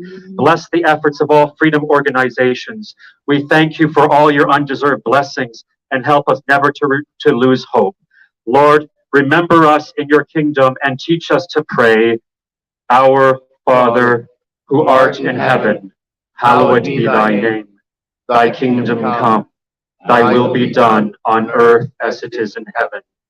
Give us this day our daily bread, and forgive us our trespasses, as we forgive those who trespass against us. And lead us not into temptation, but deliver us from evil. For thine is the kingdom, and the power, and the glory, forever and ever. Amen. The Lord bless you and keep you. The Lord make his face shine on you and be gracious to you. The Lord lift up his countenance upon you and give you all peace. Amen. Amen. Amen.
I used to be a really good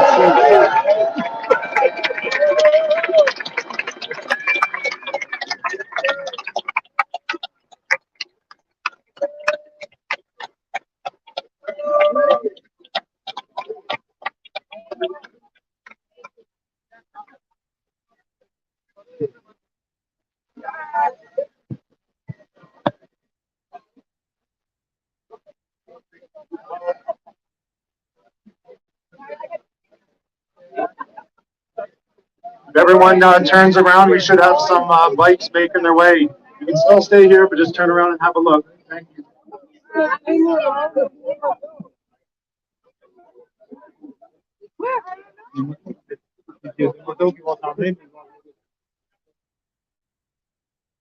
Everybody, if we go down towards the next satellite, you can see a lot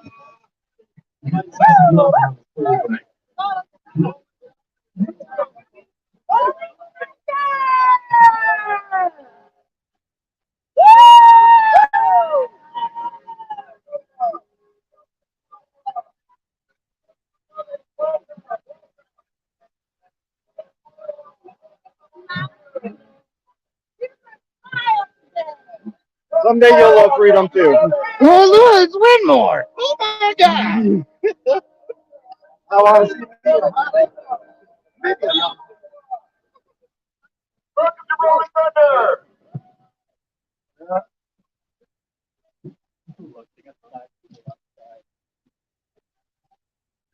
freedom.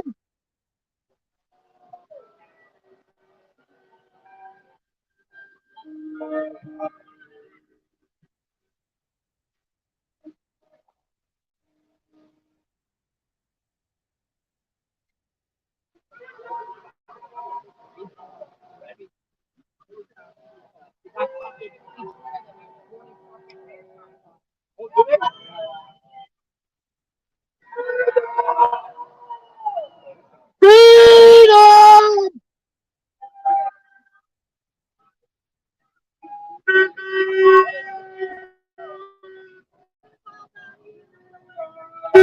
Freedom.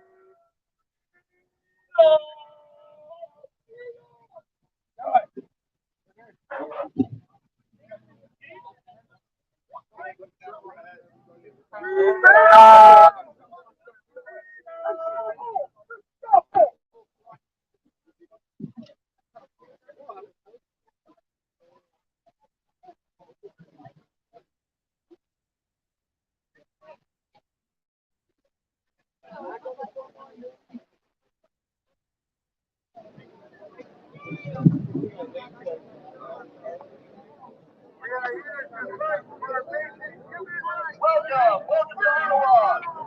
Freedom.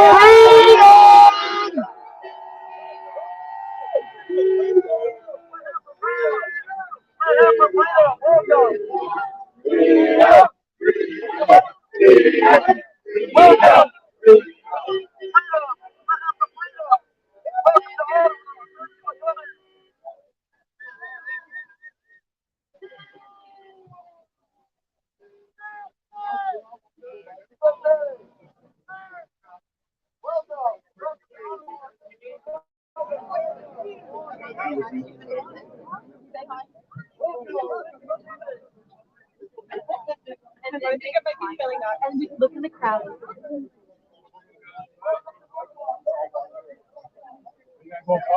That's why they got both sides, so they can go. They can't stop. The bikers can't stop. No. So that's why we can't.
We want nothing but the best for you, brother.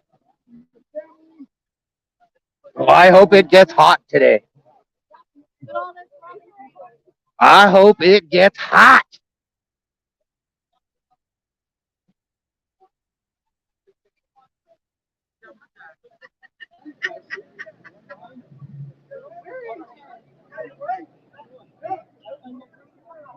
This is actually hilarious. I love that smell. Yeah, this is for our safety, Kevin. We're protecting you. Just like they said. Them guys got little wieners.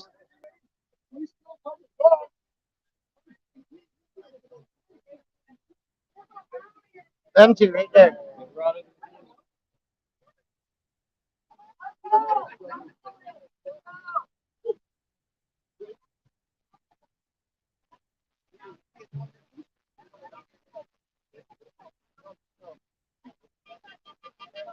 Ready for what?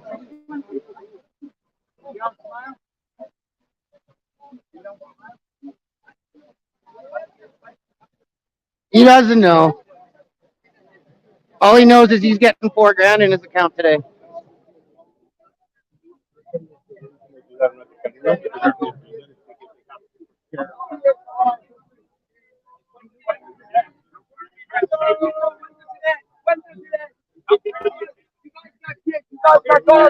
You guys got sons. How would you like it if your daughter got raped by the president of Canada? How would you like that as a drama teacher? How would you like that, sir? You wouldn't like that. Come on. You know the right thing. You guys got weapons. Now listen hard, bud. Listen to your radio. Yeah. Listen to what people are telling you. It's disgusting what you guys are doing.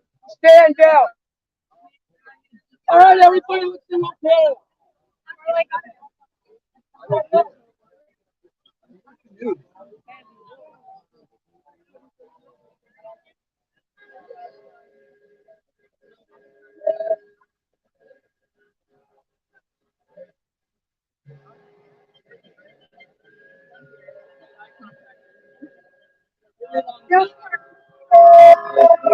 Hey, Shock, you got a ranch. You can take care of the problem if you want. Or you can bat him around for a while. No skin off my back. I don't care.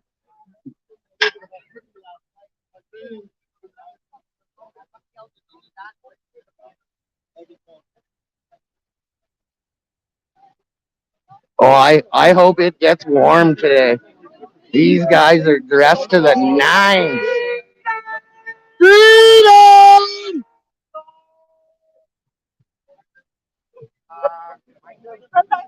Back up! Oh, yeah, I remember.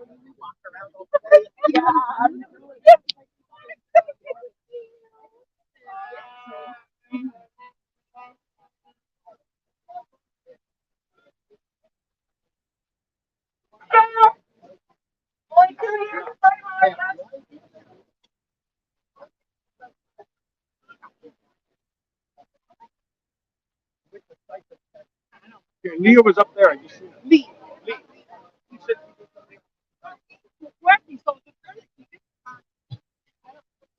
Need you now.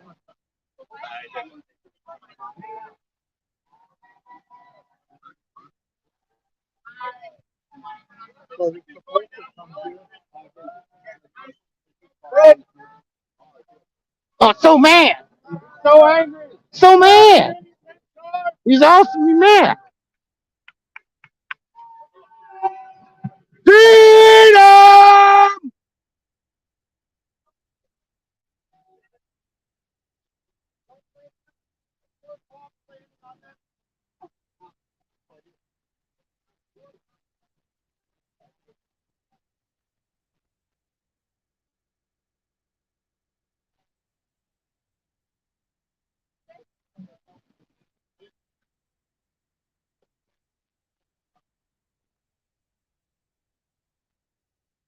There they are, way down there.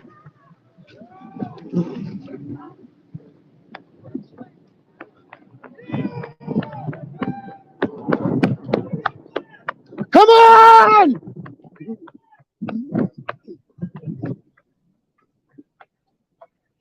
They're faking us out!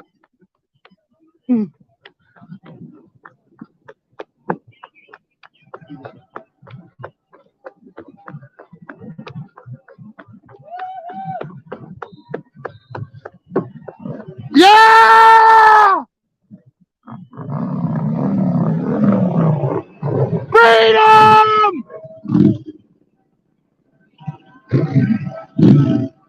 Freedom!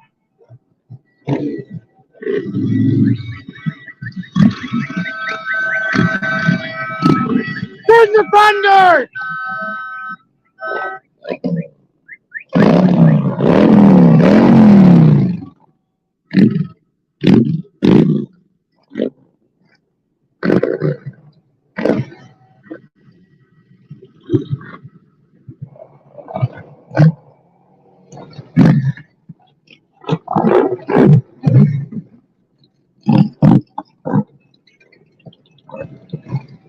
Hey! Live from the dead!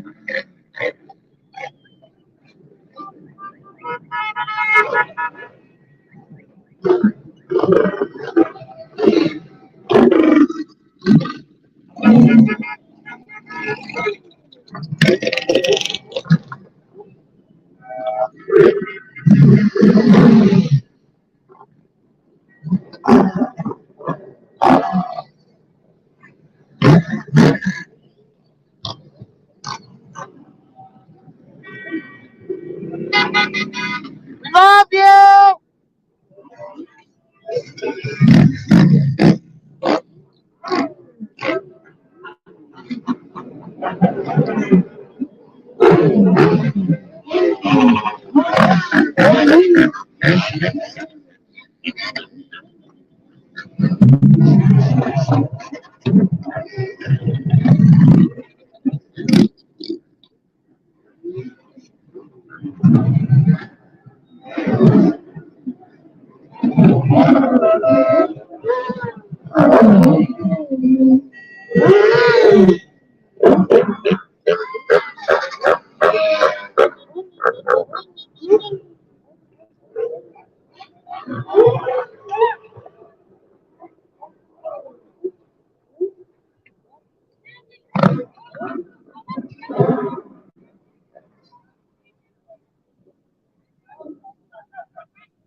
Freedom!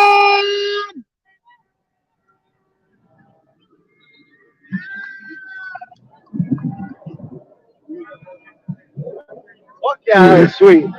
Well, I heard him, and I was way over there where all those cops are. Yeah. I looked over and I booked it. They're faking us out. Yeah. They didn't want us near the bike. No. Fucking bunch of assholes, eh? Me and Winmore were like, they're circling them around. We're running. Yeah. We came right around the cops and down, bro. Yeah, I came down this side and then went up that side. Yeah. Oh, what do we got going here? Where? The cops coming down.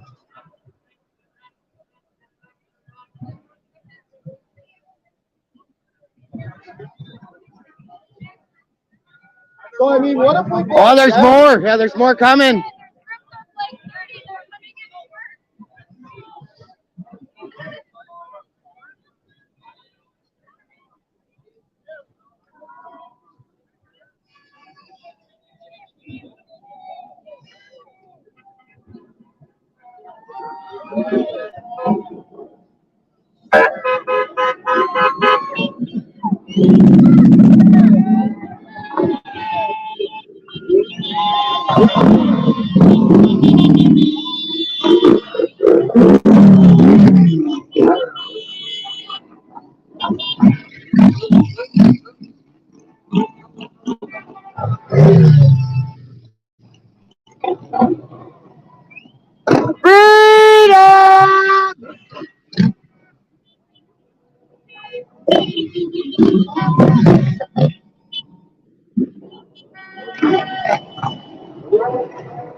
Oh,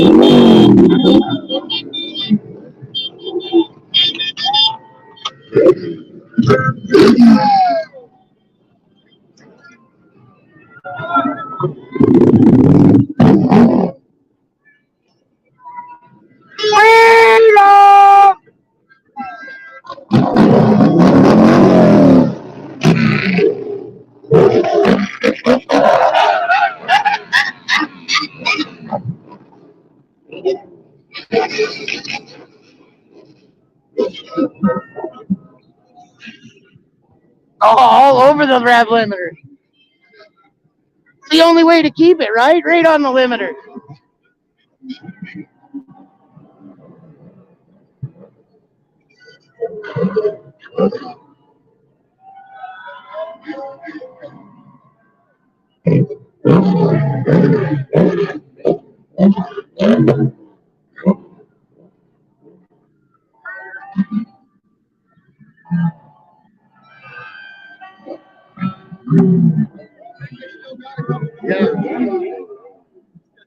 Oh, I know, it's awesome. You can see them coming and going. Yeah. Here. No, it's Yeah, a great yeah, spot, yeah. nice and low, and Oh, yeah. oh, I know exactly. it's time to light a joint. Fuck, look at that. Give me a joint. With all the cops standing right there. Fucking right. It is legal. What are you gonna do? Give me a ticket for smoking a half a joint? Freedom!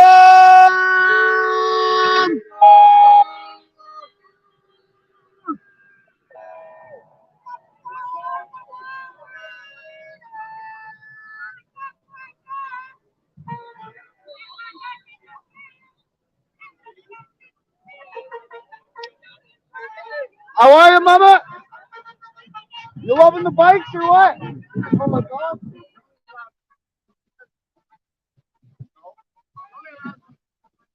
Yeah, that's what they said. They're doing groups of 75 right now. So.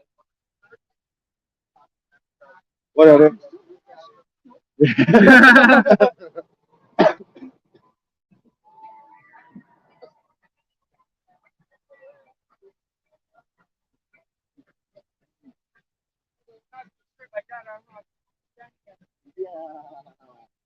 Well, you're from Edmonton, aren't you? Oh. Oh. My friend Jerry. It looks like that might be the first round series, Calgary Edmonton.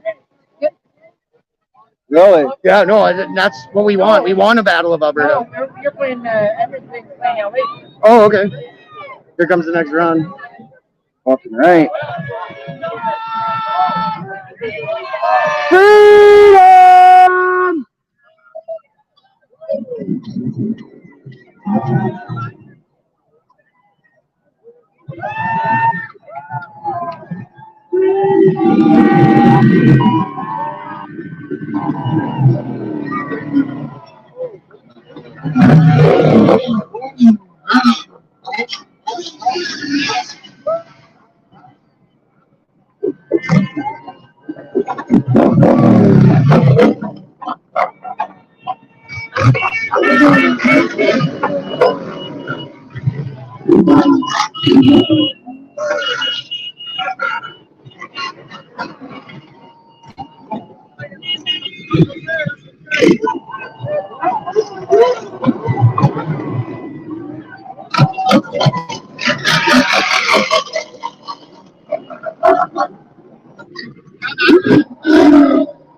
Say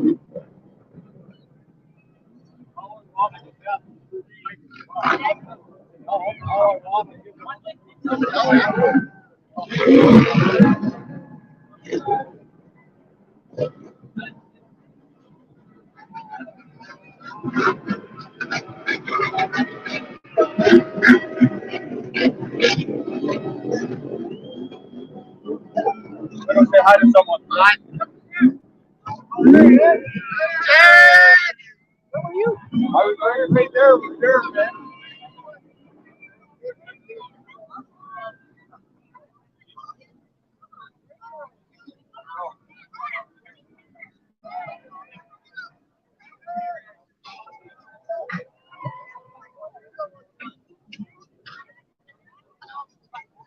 Are all the RoboCops still up there? Oh yeah, they're all still up there.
Thank you!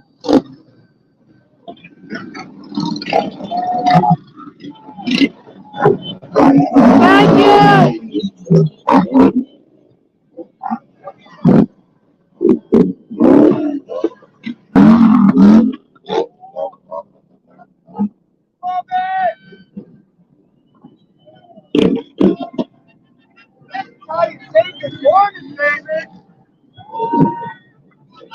Good morning, Ottawa.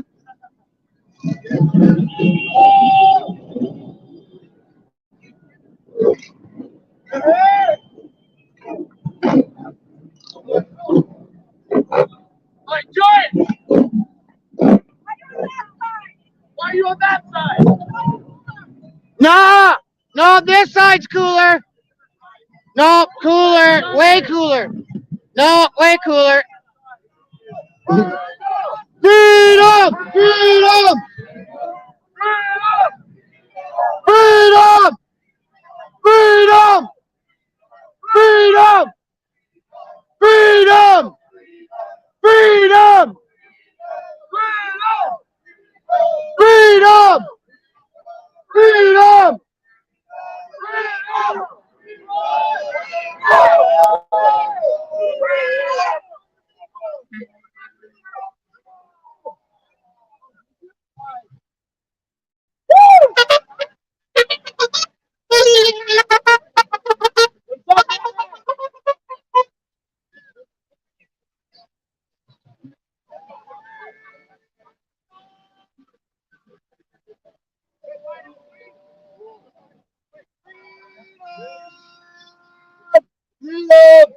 baby.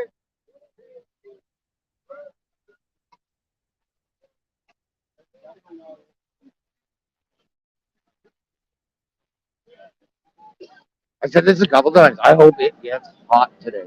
Oh, bro. Like, you look at those cops; they're in like parkas and shit. I know. Like, I hope it gets to 30. Dude, I'm and looking you at guys this just one guy. He's got to start be like, dropping. Boom, one boom, guy's got to boom. be like 250. Yeah. All done up. Yeah. I'm like, dude, you're gonna die. Oh, they'll start dropping. They'll start passing out.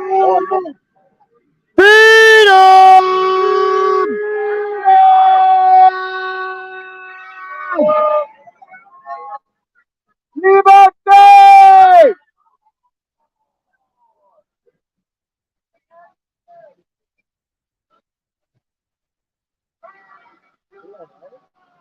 Are there more coming or what?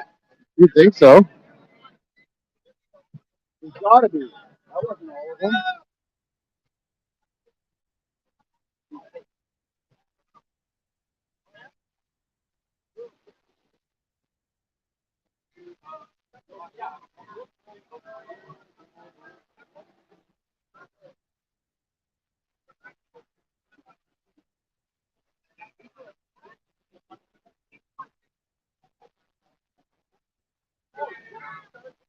Hey, kid.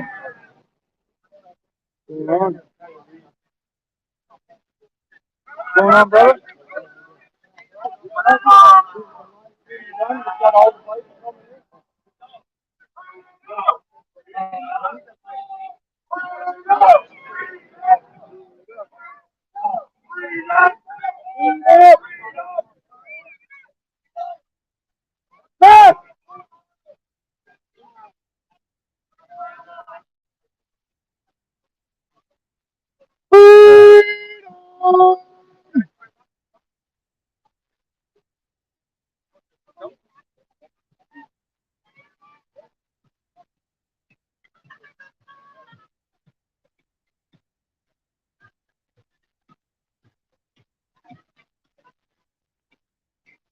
Can't stick around here too long.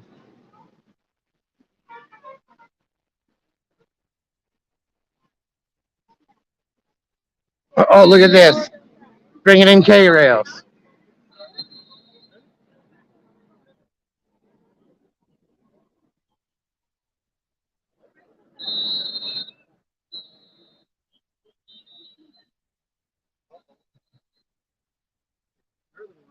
Oh, yeah. Yeah, exactly. There's the payloader to unload it right back there. They're going to drop this block somewhere because there's the payloader back there to unload it. Yeah, they are staggering the rollout. They've been sending them through in about groups of 75. Here comes the payloader to go unload that K-rail they just brought in. 2 hours yesterday. Mm-hmm. Yeah.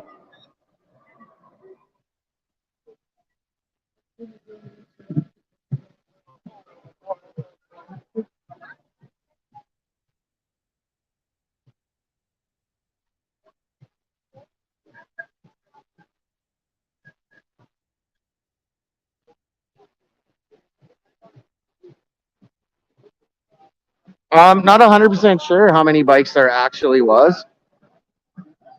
And I don't think anybody really knew until this morning when everybody showed up at either St. Laurent Mall or Coventry.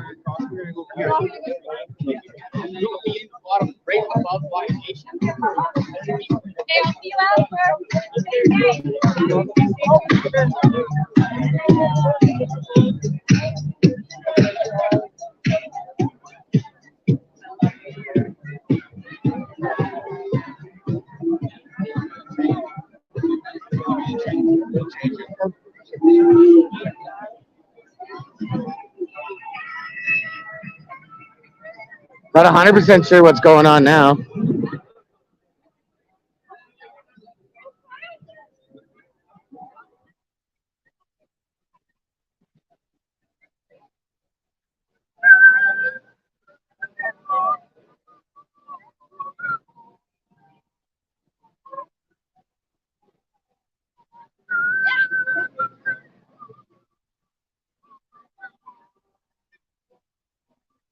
Oh, got more bikes coming. It looks like they're pushing us off the road.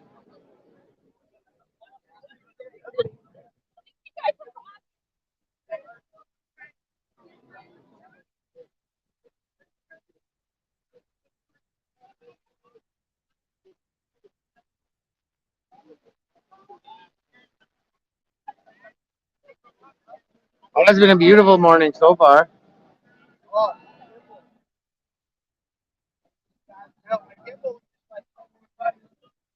Conald, would you just, do you want to talk to some? Because I can take you and we can go talk to some. You can tell them all your issues. I'm sure they'd be happy to hear it.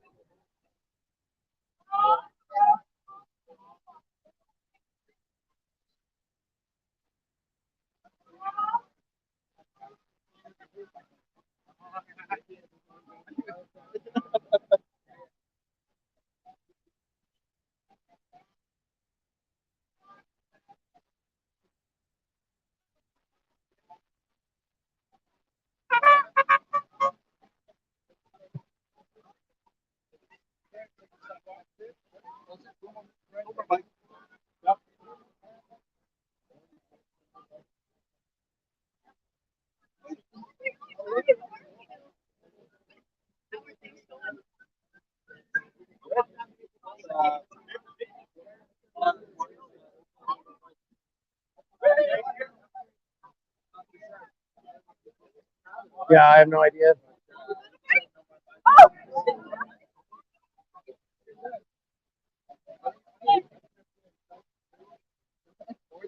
No. For their information.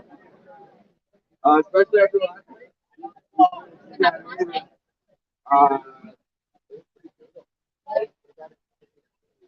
Oh, they're clearing us right now. Yeah, they're pushing right here.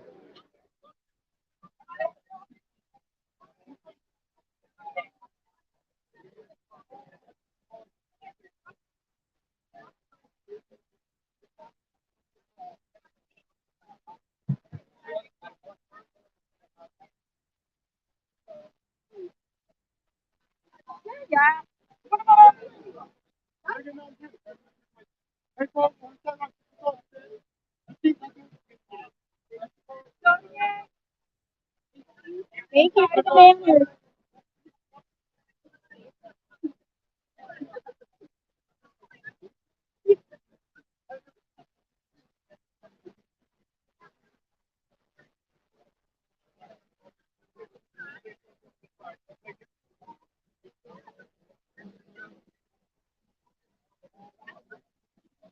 Oh, I hope it gets hot today.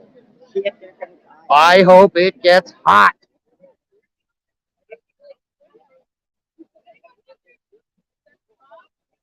Hot. It's gonna get hot. Turn the thermostat up to 80.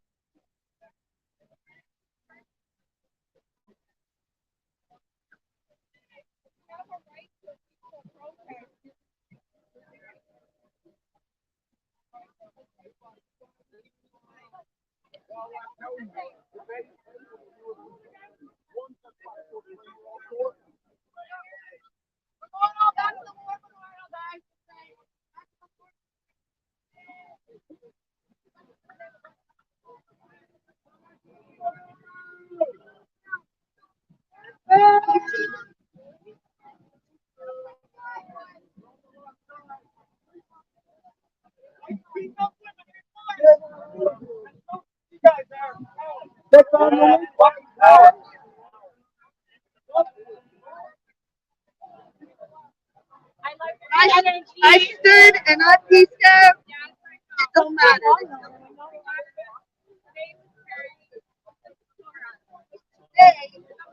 I will be.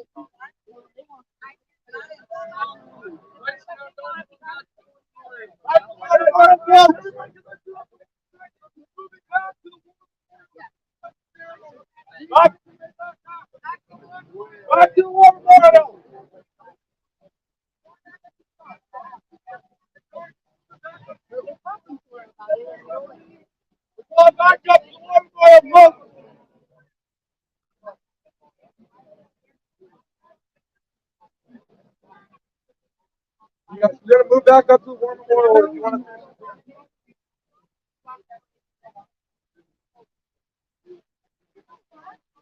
The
whole world, it's gonna be all over the internet. The whole world sees it.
Can I give you a donation for a bottle of water? It's free. No, it's a donation. Thank you.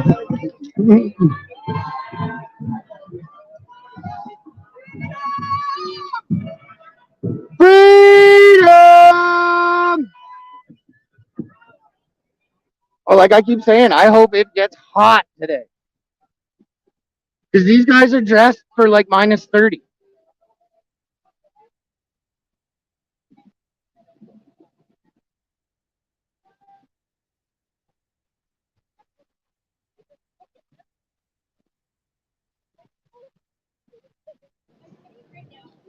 Oh, I need to drink this water so bad. So thirsty.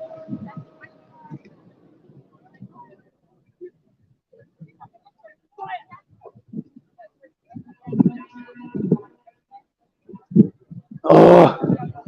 Welcome. Welcome to Ottawa. Oh, this has been great so far. Welcome. Thank you so much for coming. Welcome, welcome. Welcome back to Ottawa. Thank you for coming. Welcome. Welcome back. Thank you for coming.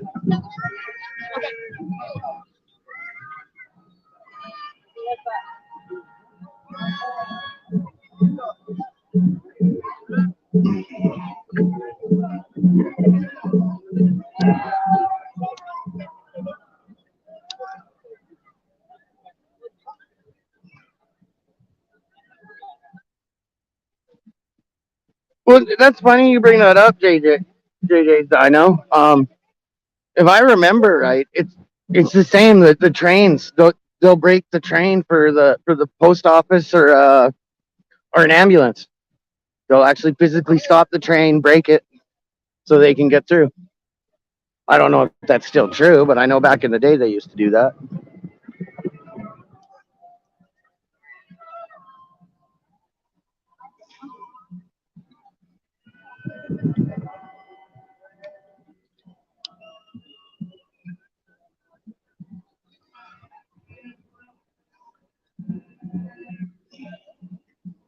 So just for the new people or the people showing back up, we have one more speech from me. It's going to be in about 5 minutes to get started.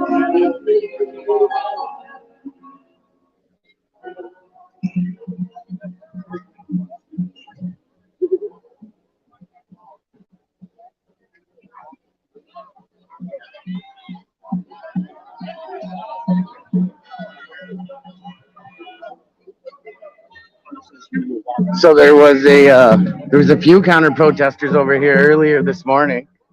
They didn't get any attention, so they all left.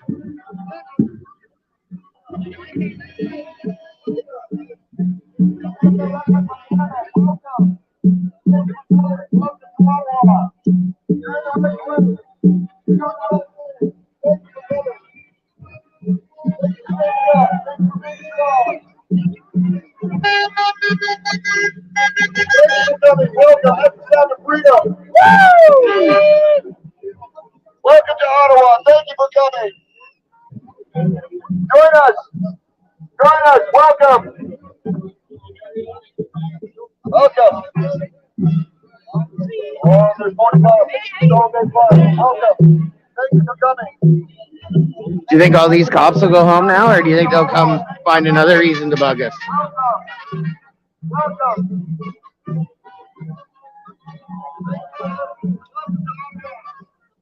Coming, you're in the right place. You're doing the right thing. You come for the fight. You stay for the freedom. Welcome.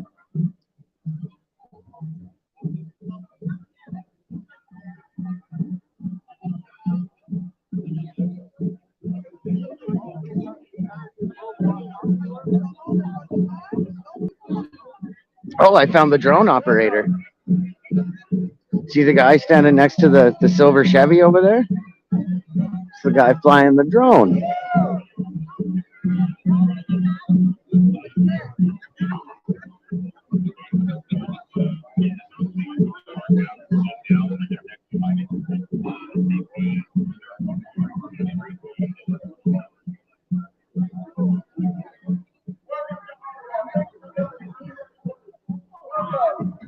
Welcome. Welcome to beautiful Canadian.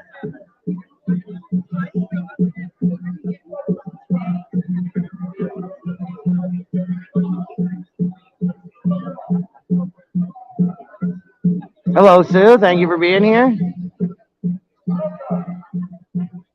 KLR Murder Cycle, how's it going? Are you down here?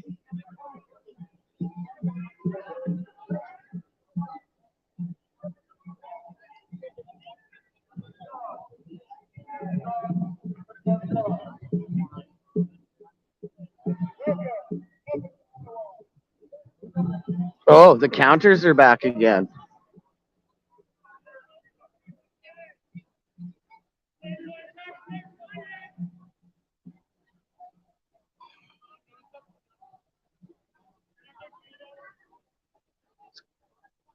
Let's go talk to the re-army.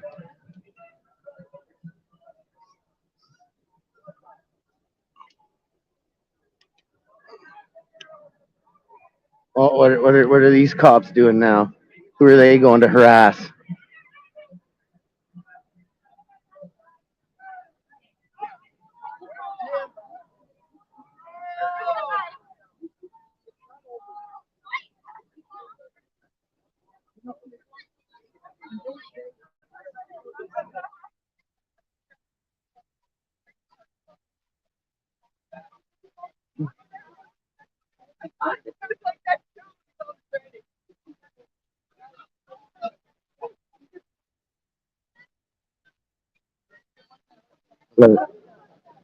You guys remember from my stream the other night with all the messages written on the sidewalk? The girl wearing the black shirt and the face mask.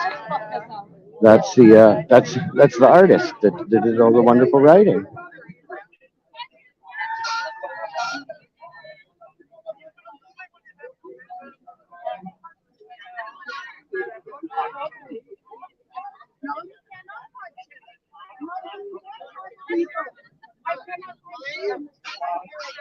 We came down the whole group.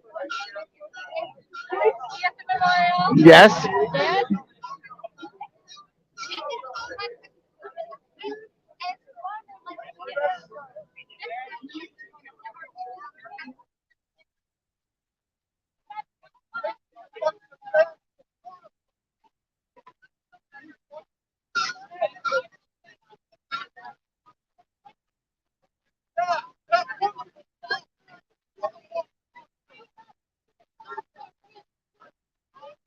stuck between a rock and a hard place, am I?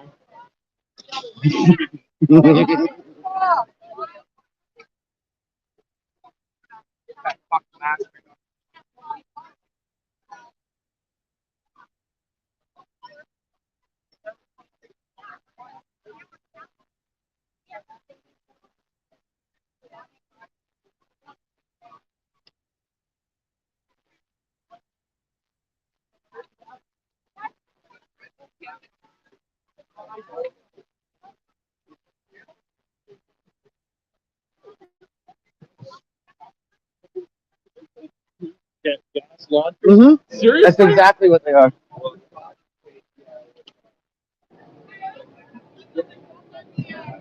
Yes, ma'am.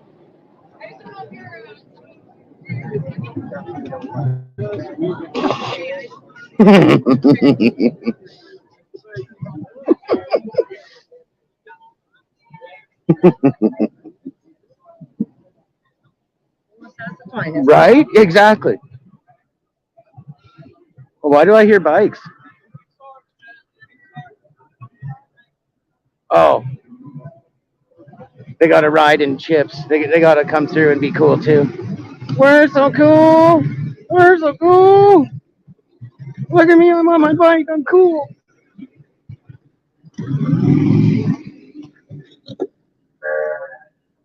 So cool. Oh, what? Now they're going to kick us off the memorial?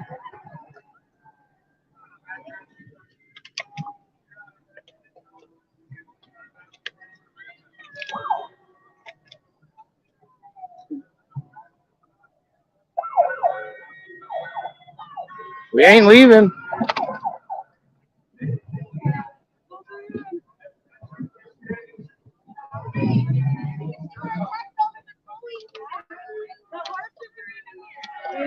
Oh, there's Murder Cycle right there.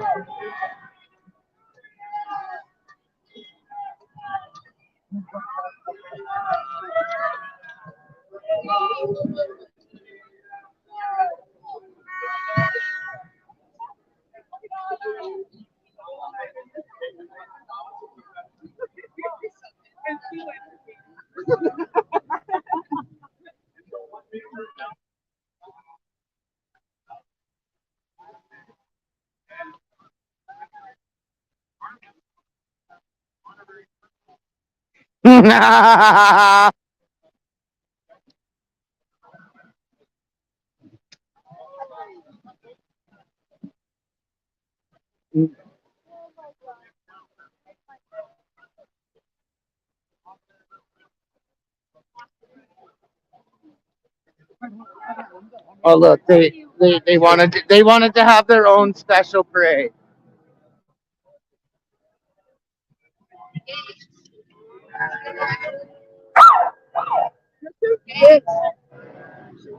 Boo! Boo! You got a little wiener. You got a little wiener. Tiny wiener.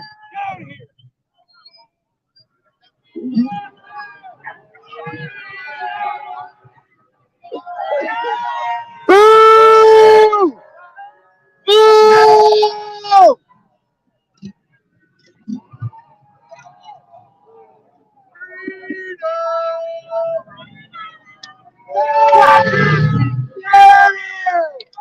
You got a little wiener.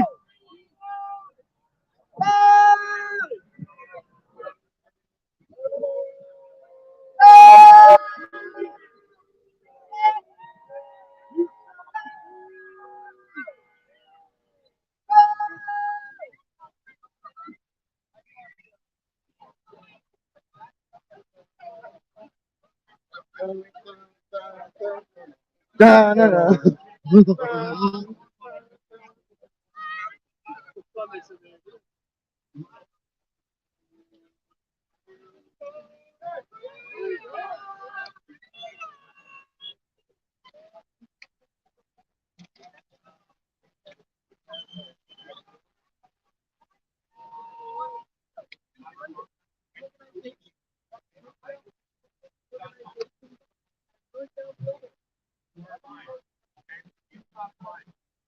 Oh, this is impressive. How many people are here?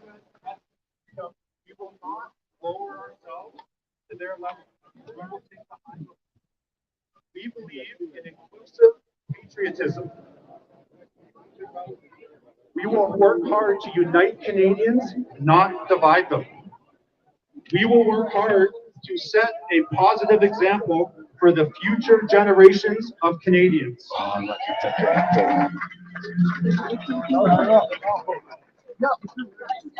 And so the hate and vitriol has already started with us. And this email. So big and so beautiful.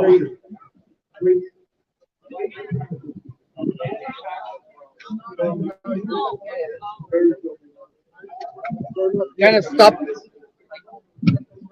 Sorry.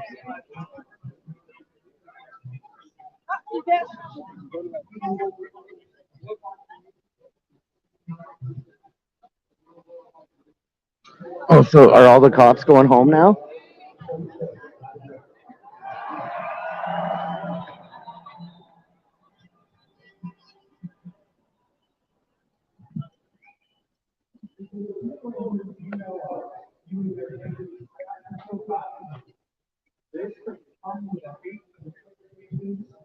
Okay, you guys, I hate to do this, but my phone is down to 5%, so I gotta shut it down. I think my battery pack is still charging, but it just StreamYards and everything just draws so much power that